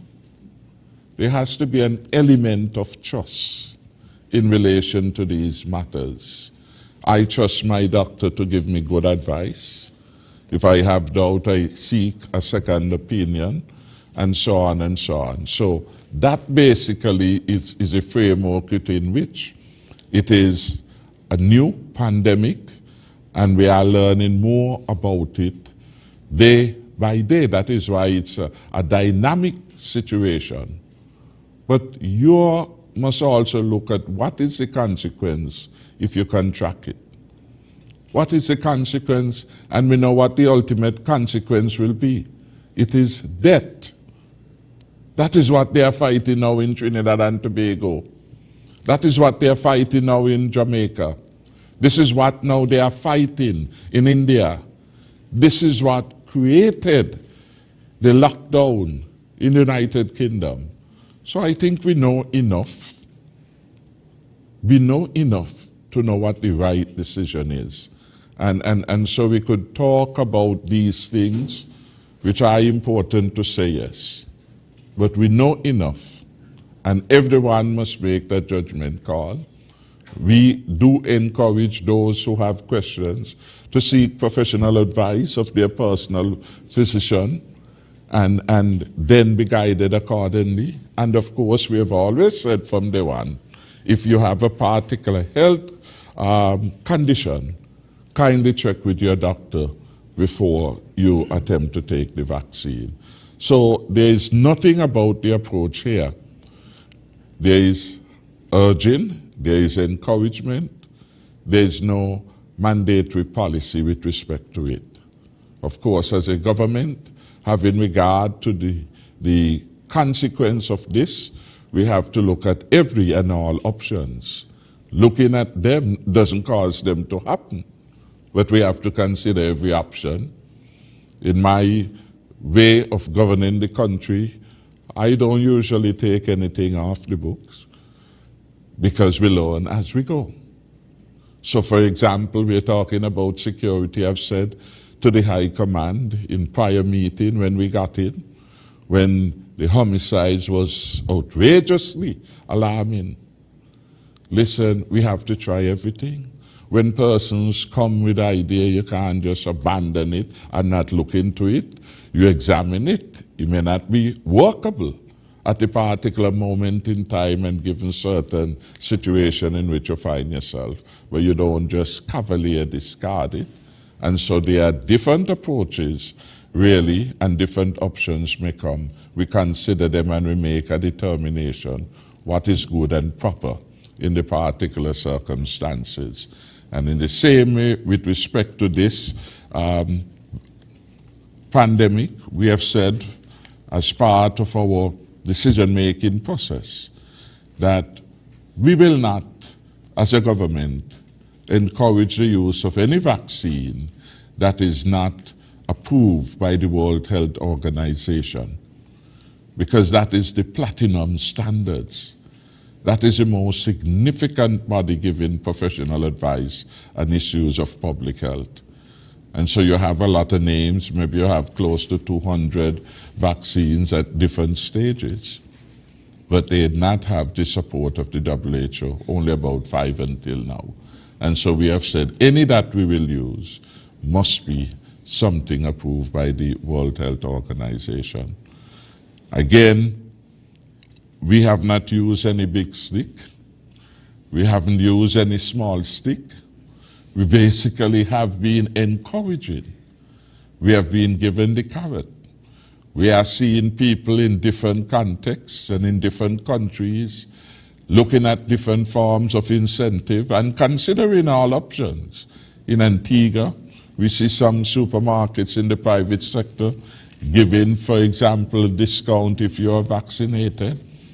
And those things are being driven by people who have an interest really in seeing their country normalize and understand that some people will respond to that kind of incentivization. I saw tonight something being circulated where there's a partnership between Anguilla and another country, another island, Nevis, where again you can get some benefits if you are to be vaccinated. And these things have emerged as part of the response to the vaccine hesitancy and as part of the responsible way to get people where they must go. Thank you so much for that. And again, to make the point, though, that in the years in which vaccines have been here, particularly going back to childhood days, really we were just told, you're going to the health center today. No question asked, no objection. Not one of us have died from it. So we have history of success in our choice and use of vaccines that are safe. And that is one of the things that must guide us. Now, measles and mumps, you hardly see anyone with them. They are more the exception. Because so many of us here on the panel, Comrie and I, Mr. Brandy before us, you perhaps after us, Dolly and the Major, all of us would have gone through that, and we know really that there is some good in it. Thank you so much for that, Mr. Prime Minister. And on this program, I know that we take all the calls and all the questions, and persons might not always agree with everything, but as much as we'd like to hear from you, let me use this opportunity to caution callers against making unsubstantiated and spurious claims. So that's very important to note. We're going to take our final calls, and then we'll go to the WhatsApp messages. So, caller, welcome to Leadership Matters. You're live. Hi, good evening to the panel. Hi, good evening. Good evening, Mr. Prime Minister. The question I have is not really for the Prime Minister. It's a question I would like to put out there. If Dr. Douglas was the Prime Minister today, wouldn't he have ordered the vaccine and encouraged people to take the vaccine? That's a question I would like to put out there. And Mr. Prime Minister, I would like to encourage you to continue doing what you're doing, because if you wasn't doing what you're doing now, you would have been criticizing for doing the same thing. So continue doing what you're doing, because I know you have the country in your best interest. Thank you, sir. Thank you very much. Thank you so much for your contribution, caller. We'll take another call. Welcome to Leadership Matters. You're live. Yes, good evening. Hi, good evening. Yeah, well, I think the Prime Minister answered one of my questions that I posed earlier about ruling with a big stick in terms of the vaccine. I believe he elaborated clearly on that. Anyway, I had two other questions. Was one about the judicial system. Some time back, he mentioned that they was going to make an attempt to clean up the judicial system, like the backlog of cases and stuff like that. I wonder why it takes so long for a case to be disposed of in the Federation, if he can talk on that, and also the dilapidated houses inside Bastille that they said they was going to try to get cleaned up. Those two questions I want to at least get answered. And also, I'll probably revise one of my earlier questions and maybe ask him, with the people that's pushing the anti-vaccine campaign, is he concerned about that campaign getting any steam and hurting the Team Unity government by any chance? And that's all I want to find out for now. Thanks. Okay, thank you so much for your question. Do we have any additional calls? Okay, that would be our final call for this evening. And I have your questions here noted. What I try to do is take the calls as they come in, because our callers are very important and we try to minimize the amount of time they're kept waiting. So as we go along, we take the calls, but I've definitely made a note of your questions, and I want to thank you so much for ensuring that they get answered. So we can go back to the questions and try and finish up the questions we have, and then we can get to the WhatsApp messages. We have a caller who asked how many officers, soldiers, immigration officers, and persons in the Ministry of National Security have been vaccinated. Gentlemen and lady? Yes, I think we are roughly around 55% of our officers have been vaccinated so far.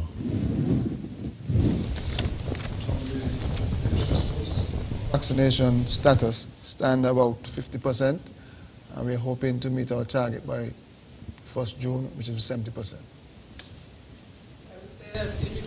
We are at about 85%. We're close to 85%. Last Friday, my office was at 90%.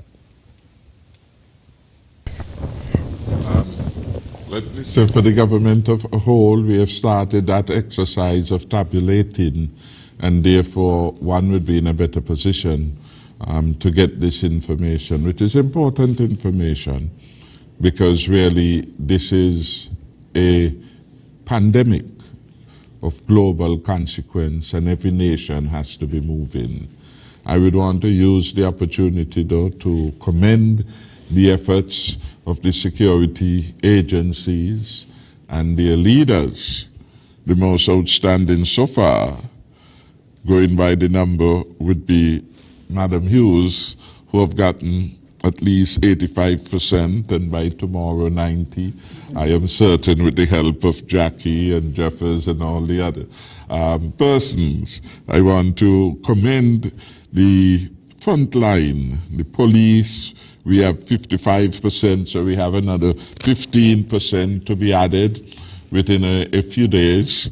And of course, the Defense Force, we all must get there and get there critically soon. One of the lessons we learn as we look at it, and people have to be mindful, is what happened in St. Vincent and the Grenadines recently in light of the eruption. And I raise that issue because it's a challenge as we oppose the hurricane season. And one of the considerations was who will get into the centers, the shelters in St. Vincent. The government stipulated that anyone to get in really had to be vaccinated. And of course there was a health concern there, because if you're having people in these crowded situations, which in the context of the movement of somewhat 20,000 people, 16 or so thousand, Dolly, what was the figure, had to be relocated? About 16. Then you could see what the consequences could be if just one person entered the shelter who was affected, the ripple effect that could have had. And so it really is an imperative. It really is very important that people look at all of the dynamics and get themselves vaccinated as soon as possible, because you do not know when a situation could develop from which you find yourself at a disadvantage. We do not know. I would say do not wait, for example, until something serious happens and you have to travel and you learn that you need to be vaccinated to get to the particular destination. Do it now. because then it could be too late. Do not wait until you find yourself in a situation where you have to be around people and you are not sure who has the virus and who doesn't. Again, it is in your self-interest to get your 2 doses and ensure that you are fully vaccinated, which minimizes the chance of you transmitting, or if you contract it, certainly according to the science so far, you should not get seriously ill, and it will prevent you from dying as a result of contracting it. So that is where we are at. But beyond that, one of the good things is that we have over 40%, 41 going on 42% of the target population already vaccinated in the short of about 10 weeks. This is very good showing, and one of the best showing in the region over this comparative time frame. When we look at where, for example, America is, where the UK is, where Canada is, and each of them would have started their vaccination rollout earlier than us. America since December, some of those other countries earlier in the new year. We started at the end of February, and we are further along in terms of getting our people there. So I'm encouraged by that. Ultimately, people do the right thing. People understand what they have to do and do what they must in their own self-interest. And quite a number of people who, some of them are engaged in discouraging others. They already went and take their vaccine. So it is an interesting scene to see played out, because they know it is really the right thing to do, and they have gone and done it.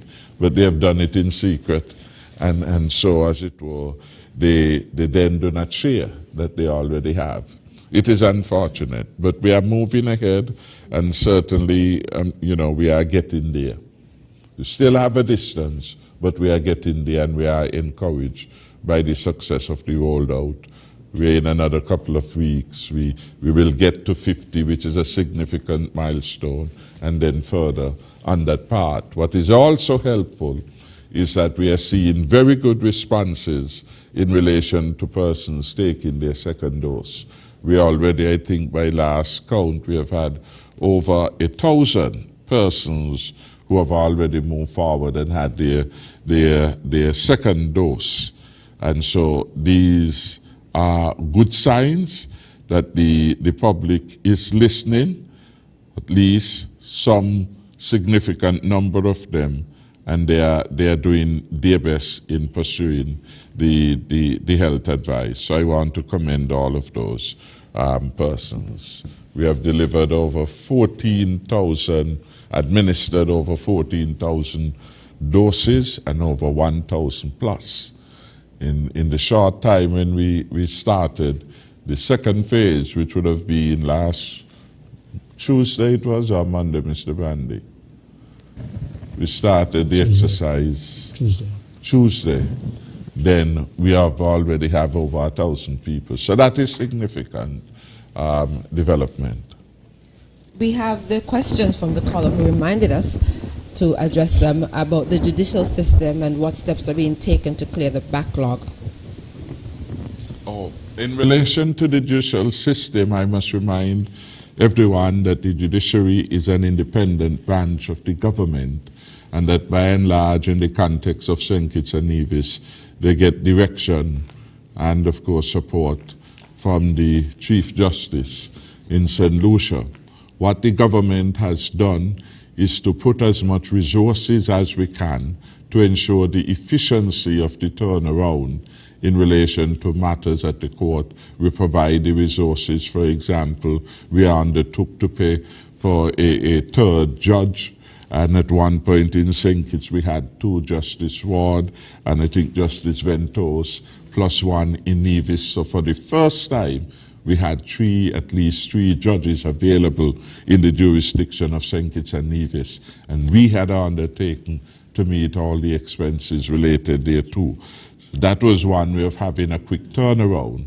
My understanding was that at the High Court they had done such a remarkable job, From having the 3, they were able to deal with the criminal matters separate and apart from the civil matters, and Mr. Brandy perhaps could speak more about that.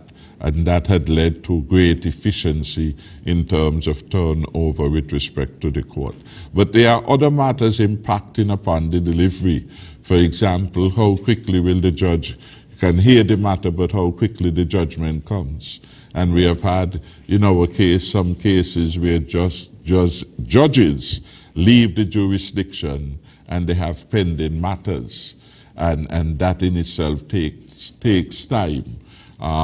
Because you have to wait for them to conclude their decision making, write their judgment, and submit it appropriately. So there are several factors beyond the capacity of the government to intervene, which may mitigate against people getting their quick justice, which we still believe that they ought to get. We are going to be moving to do further digitalization of all processes of government, including at the judiciary. We are contemplating having what we call night courts to be able to deal with certain matters more expeditiously. And all those other things that we are doing, really, we have spent some time and we are developing mediation centers, the capacity for people to resolve their disputes before the court without having to wait a long period, because a lot of times we are advised that through the process of mediation, people can arrive at their justice too, and some persons have taken that particular route. So it is a work in process and in progress.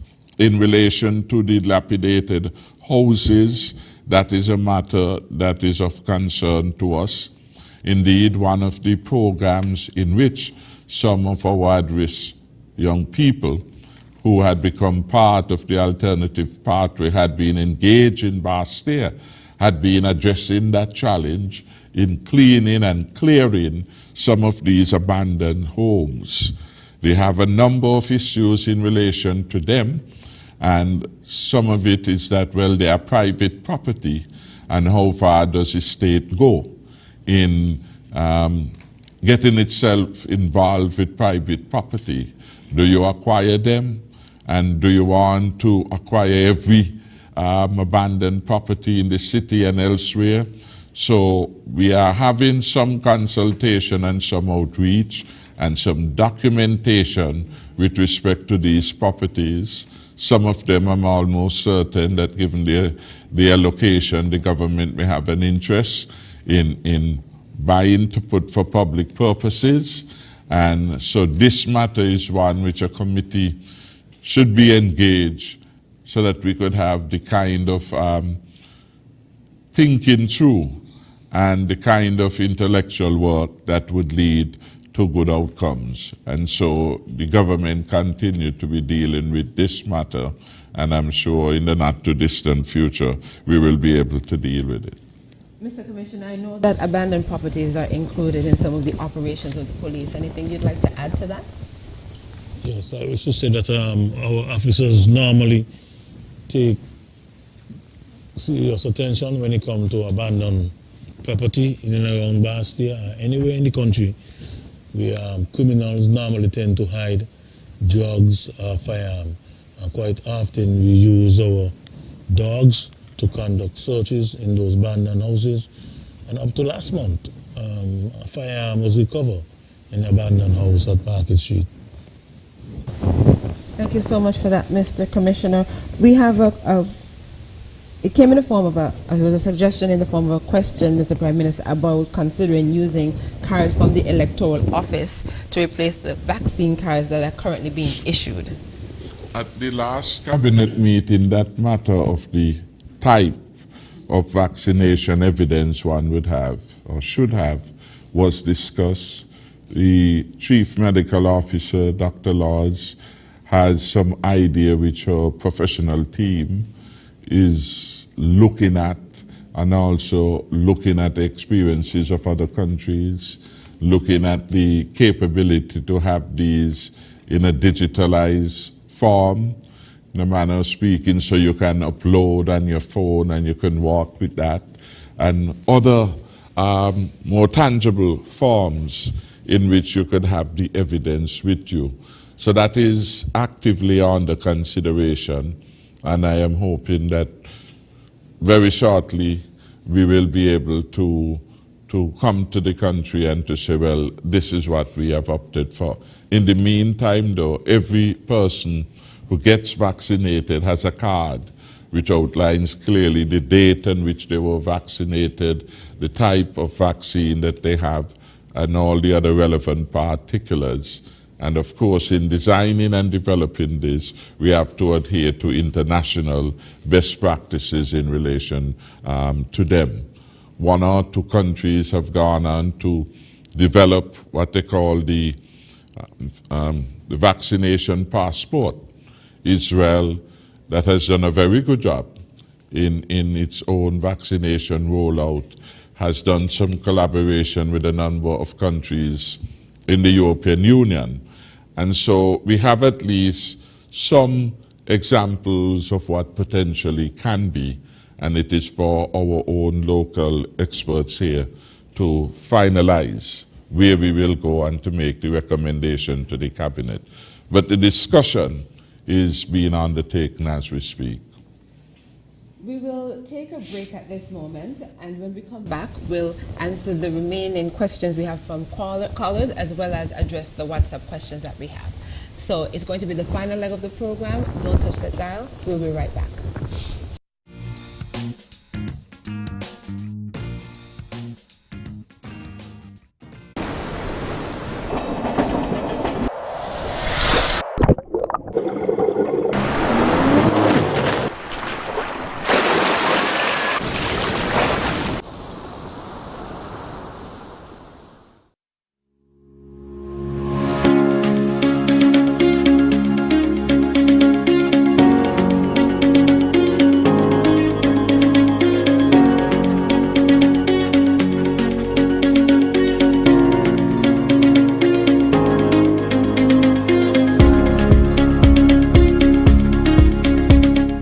St. Kitts and Nevis, let's roll up to roll out.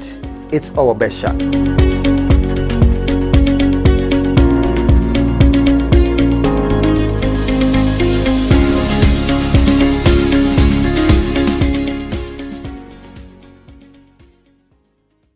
I will take the vaccine because building defenses against COVID-19 is a team effort, and we are all a key part of that defense.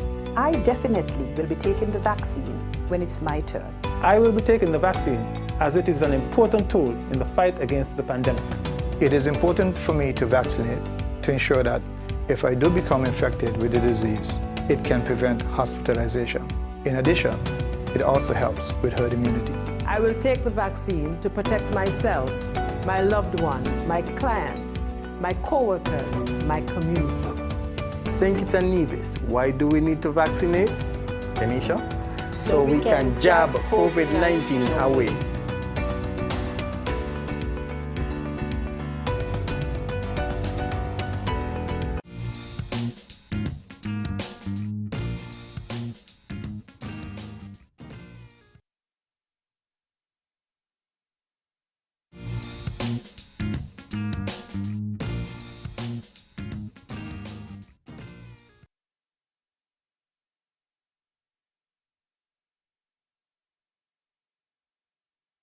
Welcome back to Leadership Matters. This is the final leg of our program, and we're going to use it to try and address the remaining concerns we've gotten and questions and statements and queries. So this program is hosted by the Prime Minister of St. Kitts and Nevis, Prime Minister Dr. the Honorable Timothy Harris, and it's a focus on a safer, secure, and more secure future. He's joined by key officials in the Ministry of National Security. Of course, there are others, but the ones here with him tonight are the National Security Advisor in the Ministry of National Security, Major General Retired Stuart Saunders, the Commissioner of Police, Hilboy Brandy, Lieutenant Colonel J. Anthony Comrie from the St. Kitts and Nevis Defense Force and Coast Guard, and the Chief Immigration Officer, Mercelyn Hughes. We had a few more questions from, two more questions from callers, and the first one I'm going to put is to the Prime Minister. We have a caller who asked for an update on step workers and their situation. Well, that again is an ongoing work. What I can do is to ensure that we use another edition of this particular leadership forum to address STEP and other personnel related matters. For now, we are on to security. That continues, as I said, in relation to the STEP to be a work in progress. The major challenge, though, is that we have 3,000 plus persons on the STEP program scattered across, if you will, public sector and private sector. We had determined that we wanted to treat with all of them simultaneously in terms of their regularization. That required that an audit be conducted. The audit in the public sector, by and large, is satisfactorily completed to the best of my recollection. The audit of the private sector is taking a bit more time because I guess there are a number of small entities from farmers, fisher folks, small shops, big shops, perhaps involved in it. And so persons have to go physically find the workers, ascertain that the information being provided is reliable, and so on and so on. Particularly when it comes to the farming community, that of course is a little bit more challenging because you have to physically go on farms, find people there, and at times that has proven to be very difficult to do the coordination. And so on a future edition of the program, I will be in a better position to give advice as to where we are at and how we are going to conclude that process. And finally, for the callers, we had a question about if you are concerned that the anti-vaccine campaign would interfere with your administration's efforts. Well, the anti-vaccination program has been a significant cause of the vaccine hesitancy, not just in St. Kitts and Nevis, in Antigua, everywhere across the world. And in fact, the public health agencies like PAHO, like CARPHA, have begun to put out a number of information regarding the propaganda in relation to those discouraging persons from taking the vaccine and attempting to cut across the noise, the myths, etc. So the short answer, yes, any effort to sabotage the vaccination rollout, whether for political or other reasons, certainly will not be helpful to the national agenda, which is to achieve herd immunity. But it's not unique to St. Kitts and Nevis. That doesn't make it right. But it is not unique. It's a global phenomenon that we are dealing with, and we are seeking and engaging others as to what is the most effective response to that particular dilemma. Okay, we go now to the WhatsApp messages. We have a statement here. It's not necessarily a question, but the person is saying some persons who are traveling on the public bus and some bars and restaurants, they have observed that customers and passengers are not wearing their masks, and are saying that you need to let the police fine persons for not wearing their masks in public. This one says, good night. There is a serious matter which I want the immigration officer to look into with Hispanic persons going around and picking up illiterate men and women from the country and marrying them off to get their passports. I would like the office to check it out.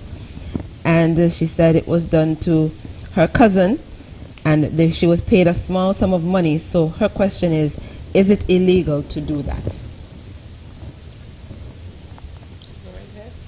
Sure. Well, I'll attempt to say that it it is something that we do not have the laws in place for that. Marriage of convenience or sham marriages, there are some countries that have the laws spelled out, and you can go and do your investigations and take the matter before the court. So these are some of the things that we're looking at in terms of the Immigration Act to be reviewed and for amendments to the Immigration Act. Those are some of the recommendations that we wish to make so that when these situations occur, that we will have teeth, we will have the grounds to stand on to investigate. And that is why we are pursuing this unit that we speak to, so that this would be a part of their mandate when we get the Act amended to be able to deal with such matters.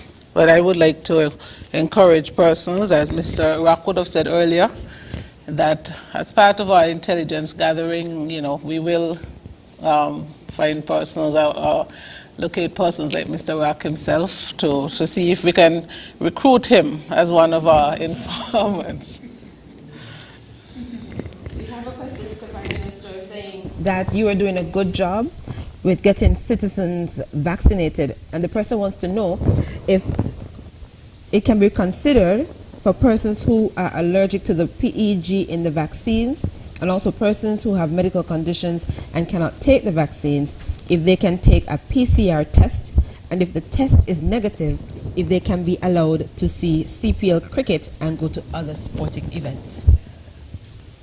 I think the rule with respect to the CPL, we have to understand again, we cannot tempt fate. We have to remind people that it only takes one miss to get us back into a lockdown. And that is why the health experts, having looked at the situation, said that as we begin to build out our way back to near normal in terms of societal normalcy, people going to events of recreation and so on, we have to do it in a phased way and learn from that experience. It can't be a free-for-all. And so the first start will be those who are vaccinated, that you, as it were, has less risk, and therefore one could be able to do more. I think it was on this particular forum that Dr. Cameron Wilkerson and Dr. Laws both opined that it would not be appropriate in any event for persons, and I hope I'm quoting them correctly, who have underlying medical condition to find themselves in crowded areas. So anyway, they are a large group, especially of unknown persons, that person better look at the games on TV rather than wanting to go there. Again, is to minimize your own exposure to have the virus being transmitted to you. And then with your health condition, you could have the worst effect of it. And so it is in one interest, again, to minimize crowded areas, especially with unknown participants in that space. This question is from Ms. Hughes, and the person is saying, just an observation, the response time to persons requesting permission is not fast enough, and because of this feedback, persons have reported that it is causing them to miss their flights. Can any improvement be made in this process? Being reviewed as we speak, but one of the things that we observe is that some passengers wait until they receive their PCR result to begin the process of application.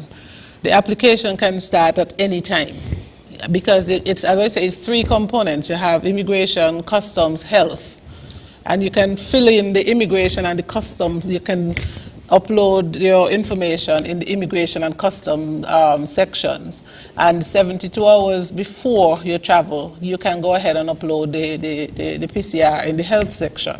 But some persons get the PCRs back late, and then they go and they try to do everything one time. We get calls all over the night. People just got back the PCR, and they're in the line at the airline. I mean, we don't sleep. You know, so what I would encourage persons to do, the only section on the online form that is time specific is the section that deals with the PCR, which must be no more than 72 hours. All right, and so even if you would have already completed the immigration section, the customs section, when you have to now go and instead of being in a haste and can't get it done because that again people get so discombobulated, you just go ahead and begin the process. So when you get that PCR, you edit the form and you put it there. So sometimes immigration, we already approve applications for people up to August this year. Some persons would have already submitted that aspect of it, and we already did our approval. But there are many reasons that something similar can happen. But the form is a work in progress, and we are reviewing quite a bit of changes that we wish to make it a lot more user-friendly as well. So. Thank you so much for that. We have a question. This one is for the Commissioner. The CCTV cameras, how often are they maintained? And they want to know if this is done by the police or a private company. CCTV are maintained on a regular basis, and they are maintained by our staff at the telecommunication department. This question is also for you, sir. Why doesn't the police use drug and gun dogs randomly at traffic stops? I said earlier, we are still using our drugs and gun dog, not only in abandoned houses, but also at traffic stop. If you visit 4th Street and the ferry terminal, maybe on a Friday, when you have most persons in town, you will see the presence of our dogs. This question, I believe, is for the Prime Minister, the host of the program. Someone wants to know why the head of the prison is not represented on the program tonight. Well, it's a good question. I want to thank the caller for being so observant. Clearly, part of it has been the time management. We are already beyond 10 o'clock, which is our schedule end. So imagine if we had more panelists with more questions and more opening statements. We'll probably go up to 1, which will be well beyond your bedtime. So we try to manage it, and to say that this was not particular to the prison, but we attempted to bring some of the units and the prison play a critical role, marking in the containment of crime, in protection of persons from those who have run foul of the law. So it's a critical agency. So it's not that it's being minimized. We have here the defense, the police, the immigration, and so on, which in a more direct way is dealing with some critical aspect of the law enforcement agenda. The main reason, though, is one of management of the program, and it would have been too much and too large a panel group, and also in the context of the environment in which we are at. We don't want to create any overcrowded situation. You see how we are here. We are good here. We are all, well, most of us, fully vaccinated. I could speak for Mr. Bandy. I could speak for myself. I could speak for Mr. Cumry. I want to speak for Dolly, but she has already had her first shot. And I know you have had your first shot, and the NSA, but we all have had our dose. So, again, question of logistics, question of management, question of ZIZ own space, restricted the number of persons that we could have had at this particular edition. That doesn't deny that on the next forum, and you can help as one of the moderators, we can have the Commissioner of Prisons, Mr. James, and there are significant matters regarding the administration of the prisons, which we would want to, in the era of transparency, to bring and to have the public engaged. There are interesting issues about parole, for example, quote unquote, the role of visiting justices, etc., which should be the subject of public conversations from time to time. And so I think there's an important role. But also observe that tonight we didn't have the fire chief. For a similar reason, the panel could only properly be of a certain size given the time and given some of the issues. We do not have Abdias here in his capacity as director of NEMA, which is also an important agency in the context of the safety and security.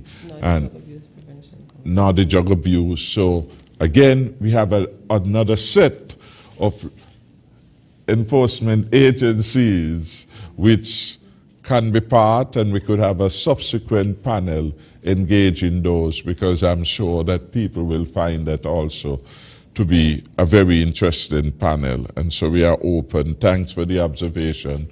We will correct that at a later stage by having representatives from these other agencies of national security and a panel. And our final question this evening asks, why after being vaccinated, one still has to quarantine for such a long period?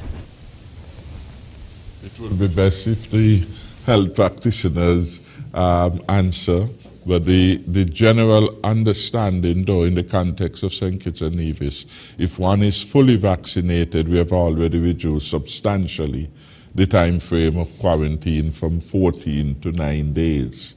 Again, this is a very dynamic and evolving situation. And what we have done is to ascertain the level of risk.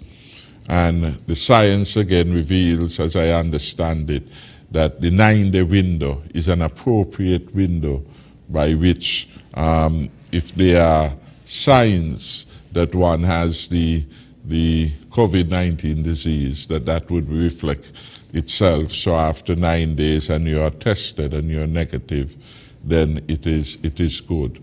There have been instances where persons who, on paper or otherwise, and we have to bear in mind also that there have been cases where persons have brought documents which are not the real authentic documents, not necessarily here, but it has happened in other jurisdictions. And so the mere fact that somebody could upload evidence of being vaccinated, just as, for example, in a more simpler form, people can bring forward certificates.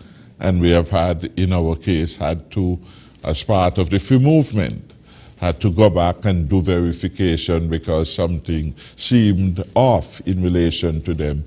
So too with any document. That is part now of the reality of life in which we live. So, long and short, we are doing our very best. The time frame for the quarantine will be revisited from time to time. We have gone from 14 to 9. Who knows what the next reduction will lead us to? And again, we don't want to chance fate. One of the trouble you could have if one person slipped you, and again, it only needs one. You could overwhelm your health system.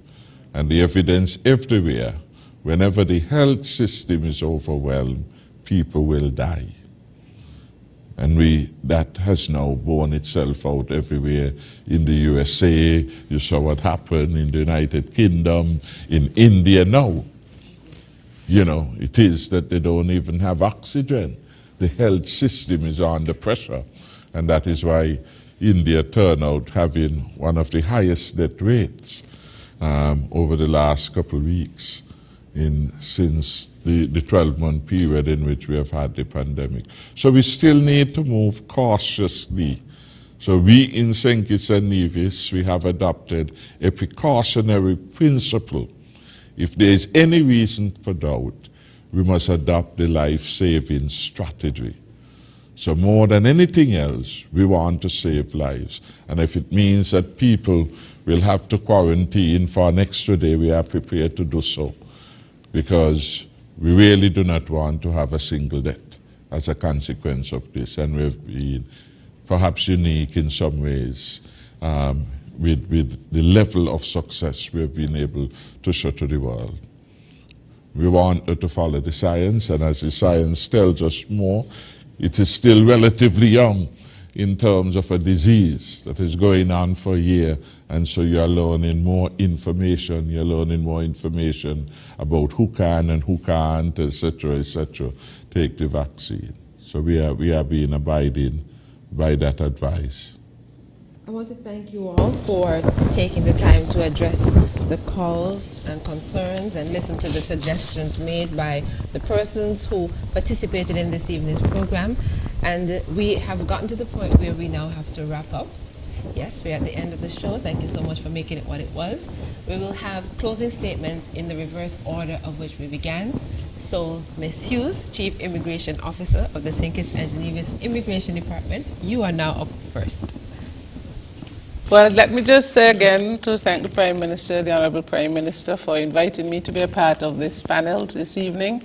It is usually a joy to be able to come and share with the nation what we're doing at the Immigration Department. We will actually be celebrating our first birthday on the 1st of July, our third birthday, sorry, on the 3rd of July. And so we already start putting plans in place.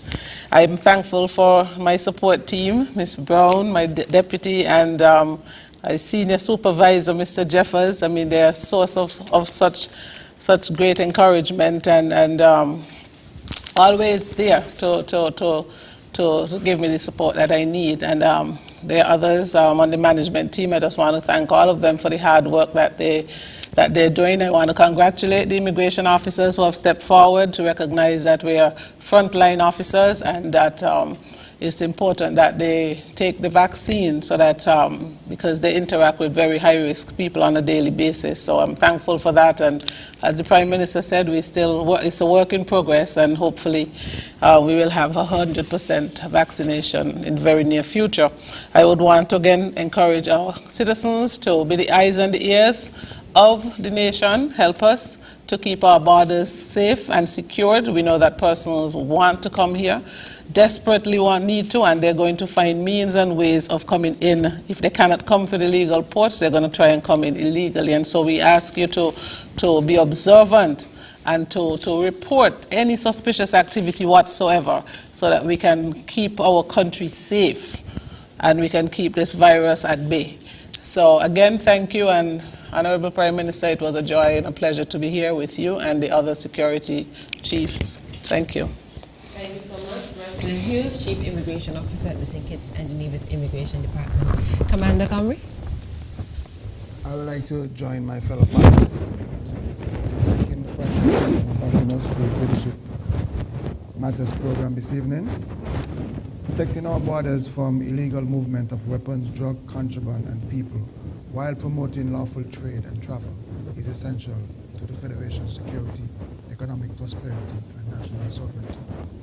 Hence, we at the Defense Force is cognizant of this and will continue to work hard in protecting our borders. Thank you. That was the commander of the St. Kitts and Nevis Defense Force and Coast Guard, Lieutenant Colonel J. Anthony Comrie. Commissioner Brandy? President, good evening again. I want to thank the Prime Minister for inviting me so we can share our information in terms of our effort in crime fighting. I want to thank my staff, the members of the Royal St. Kitts Nevis Police Force. I want to thank the Traffic Department, Beat and Patrol, Outstation, CID, and all the units of the Royal St. Kitts Nevis Police Force for the continued support, and not only support towards the High Command, but also to our citizens of St. Kitts and Nevis.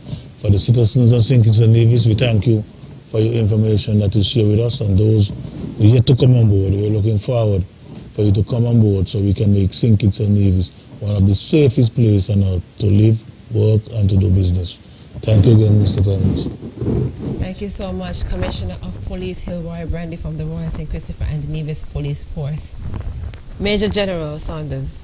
Thank you, Prime Minister, and I also thank the members of the panel here for the support that we have had over time.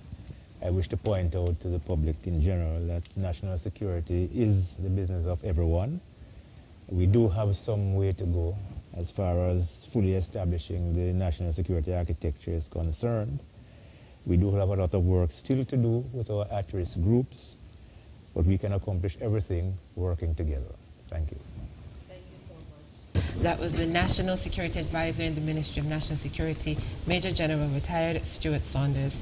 And finally, from the host of the program, the person who brings the program every week, Prime Minister St. Kitts and Nevis, Dr. the Honorable Timothy Harris. Mr. Prime Minister.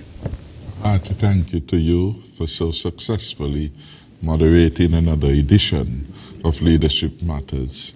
And a hearty thank you to each of the panelists. I think each one did himself, and in the case of Mrs. Hughes, did herself proud. And the nation can feel comforted that the leadership of our national security agencies, the leadership is in good hands. Working together, a lot has been accomplished. We have traveled quite a very far journey, and yet there are many more miles to come. I recall in 2015 the heightened sense of anxiety in the country at the particular moment in time.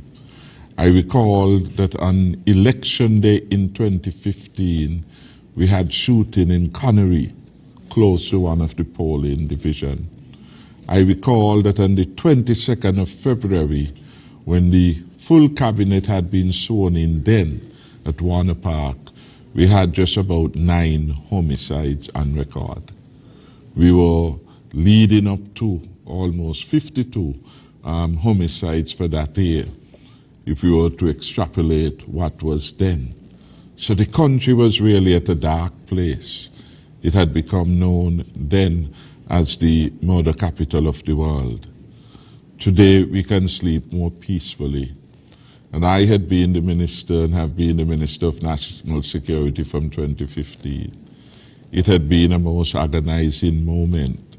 The first couple of years, where almost every night there was some incident in Bastille or somewhere else. We must never go back to those dark days. We did our very best.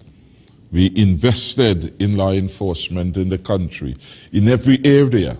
That is why we have a forensic lab in Tabernacle, which, according to the report of the Commissioner Brandy, is doing a fantastic job in helping to solve crime. We did what we could to assist with the morale. We incentivized where we could. We reorganized the police force with advice from the Brands Hill advisors who had come in and developed the directorate. We, as it were, brought the immigration department under its own leadership and watch, and broke the glass ceiling with the appointment of the first female head of that particular department. We were able to have had advice and the experience of a fellow CARICOM national in Major General Saunders, to whom we are indebted as a seasoned hand in all levels of law enforcement in Jamaica, heading their own defense operation, moving to become a permanent Secretary of National Security and an advisor to successive governments, all that wealth of experience. And he's also, or was, probably still is, a lecturer in the security program at UWI. All that wealth of experience and connection he has brought to assist us. And at this moment, there is relatively calm in the country. What I do know is that we could never take life for granted, and we therefore will not take the successes that we have had so far for granted. We have to continue to work, to build out, to be diligent, to be watchful, and always be aware that we are the best security that we have. We have to be our brother's keeper in this regard, and so the continuing encouragement, you see something that has gone wrong, please say something to the police and to help. It was the reluctance of persons to give evidence that made it necessary for us to employ the technology and market the technology. It's wonderful in terms of the CCTV. They are used internationally. And we have spent a huge sum. Tonight I mentioned that for Nevis alone, is $5 million being pumped into the CCTV system on the island of Nevis.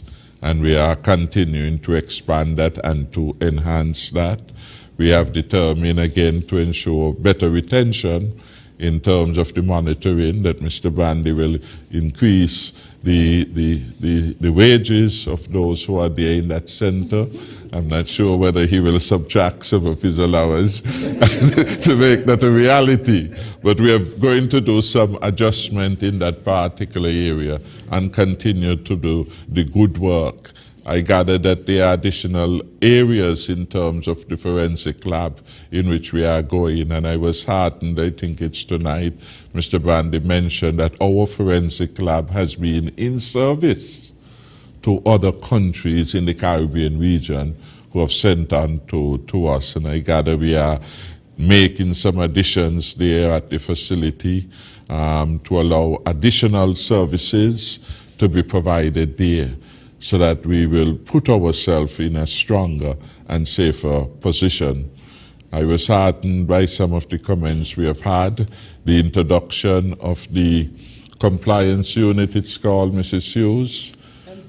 Enforcement unit, that would help us to do better monitoring of those who come in and to ensure that we really are doing what should be done in relation to protecting our borders from unauthorized entry and unauthorized stay in the country as part of the agenda of keeping us safe. So tonight has been quite a lot of information has been shared tonight. I have learned more details about what is happening. I want to end in commending again the number of persons, and at some point we'll have them introduce themselves, who at a moment of critical challenge came forward. A guidance counselor, a banker, some persons in the high command of the police force, the NSA, and brought together what became popularized as a peace initiative in St. Kitts and Nevis, which has contributed. It has not been the only reason, but it certainly has contributed to the climate of peace and security in our land. And of course, the enhanced professionalism and the evidence-based fighting strategies that have been employed. One Juve morning I recall, and I will end on that note, because we need more people when things are going well to commend those who are making good things happen. A lady from East Bastia came forward and said, Mr. Prime Minister, I want to say to you, you're doing a good job. People talking a lot of things about this peace initiative, but don't let it stop. She said, don't let it stop. She said, I will tell you this.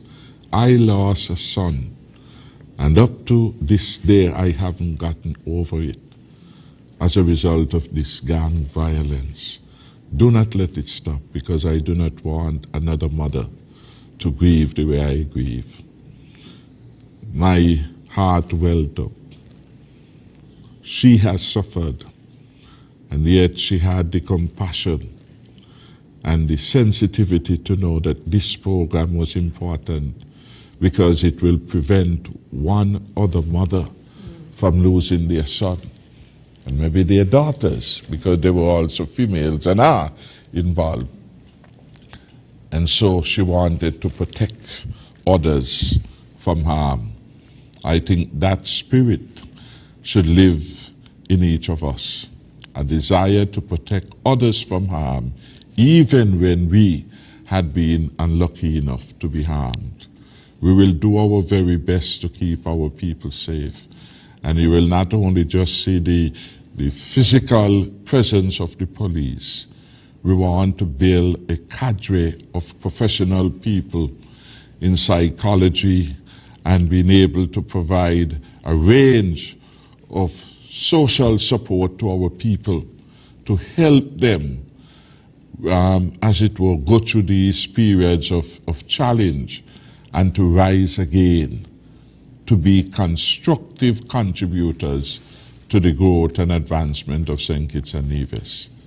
It is for that lady and others who knew too many sons and daughters had been lost over the last decade and a half. In 2011, we reached about 36 homicides, the largest ever in record. And that sent shockwaves to the country. But those were only those who died. Missing from that was all the rat-a-tat-tat that was happening night after night. So I am humbled by the successes, and while at times we seem impatient in urging our law enforcement officers to do more, I want them to know that we are deeply appreciative of what has been accomplished, and we will continue to work to keep this country that we love, and our people in particular, safe. May God continue to bless and protect St. Kitts and Nevis. I feel we are blessed and we are a favored nation. Let's prove ourselves worthy. Thank you again for being a wonderful moderator. Thank you so much, Mr. Prime Minister, and that brings us to the end of our program. I would like to thank each and every one of you who participated and who made this program exactly what it is, a success week after week. And not only do you tune in and you view, but there are those of you who call in, send your messages, and those of you who would share the link with others and encourage people to listen and to view the program so that they are aware of what's happening in their country. My name is Jacqueline Bryan. I was your host. It was my pleasure to be here with you. Leadership Matters is aired every Tuesday from 8 p.m. on ZIZ and partnering radio stations. So until next time, take care.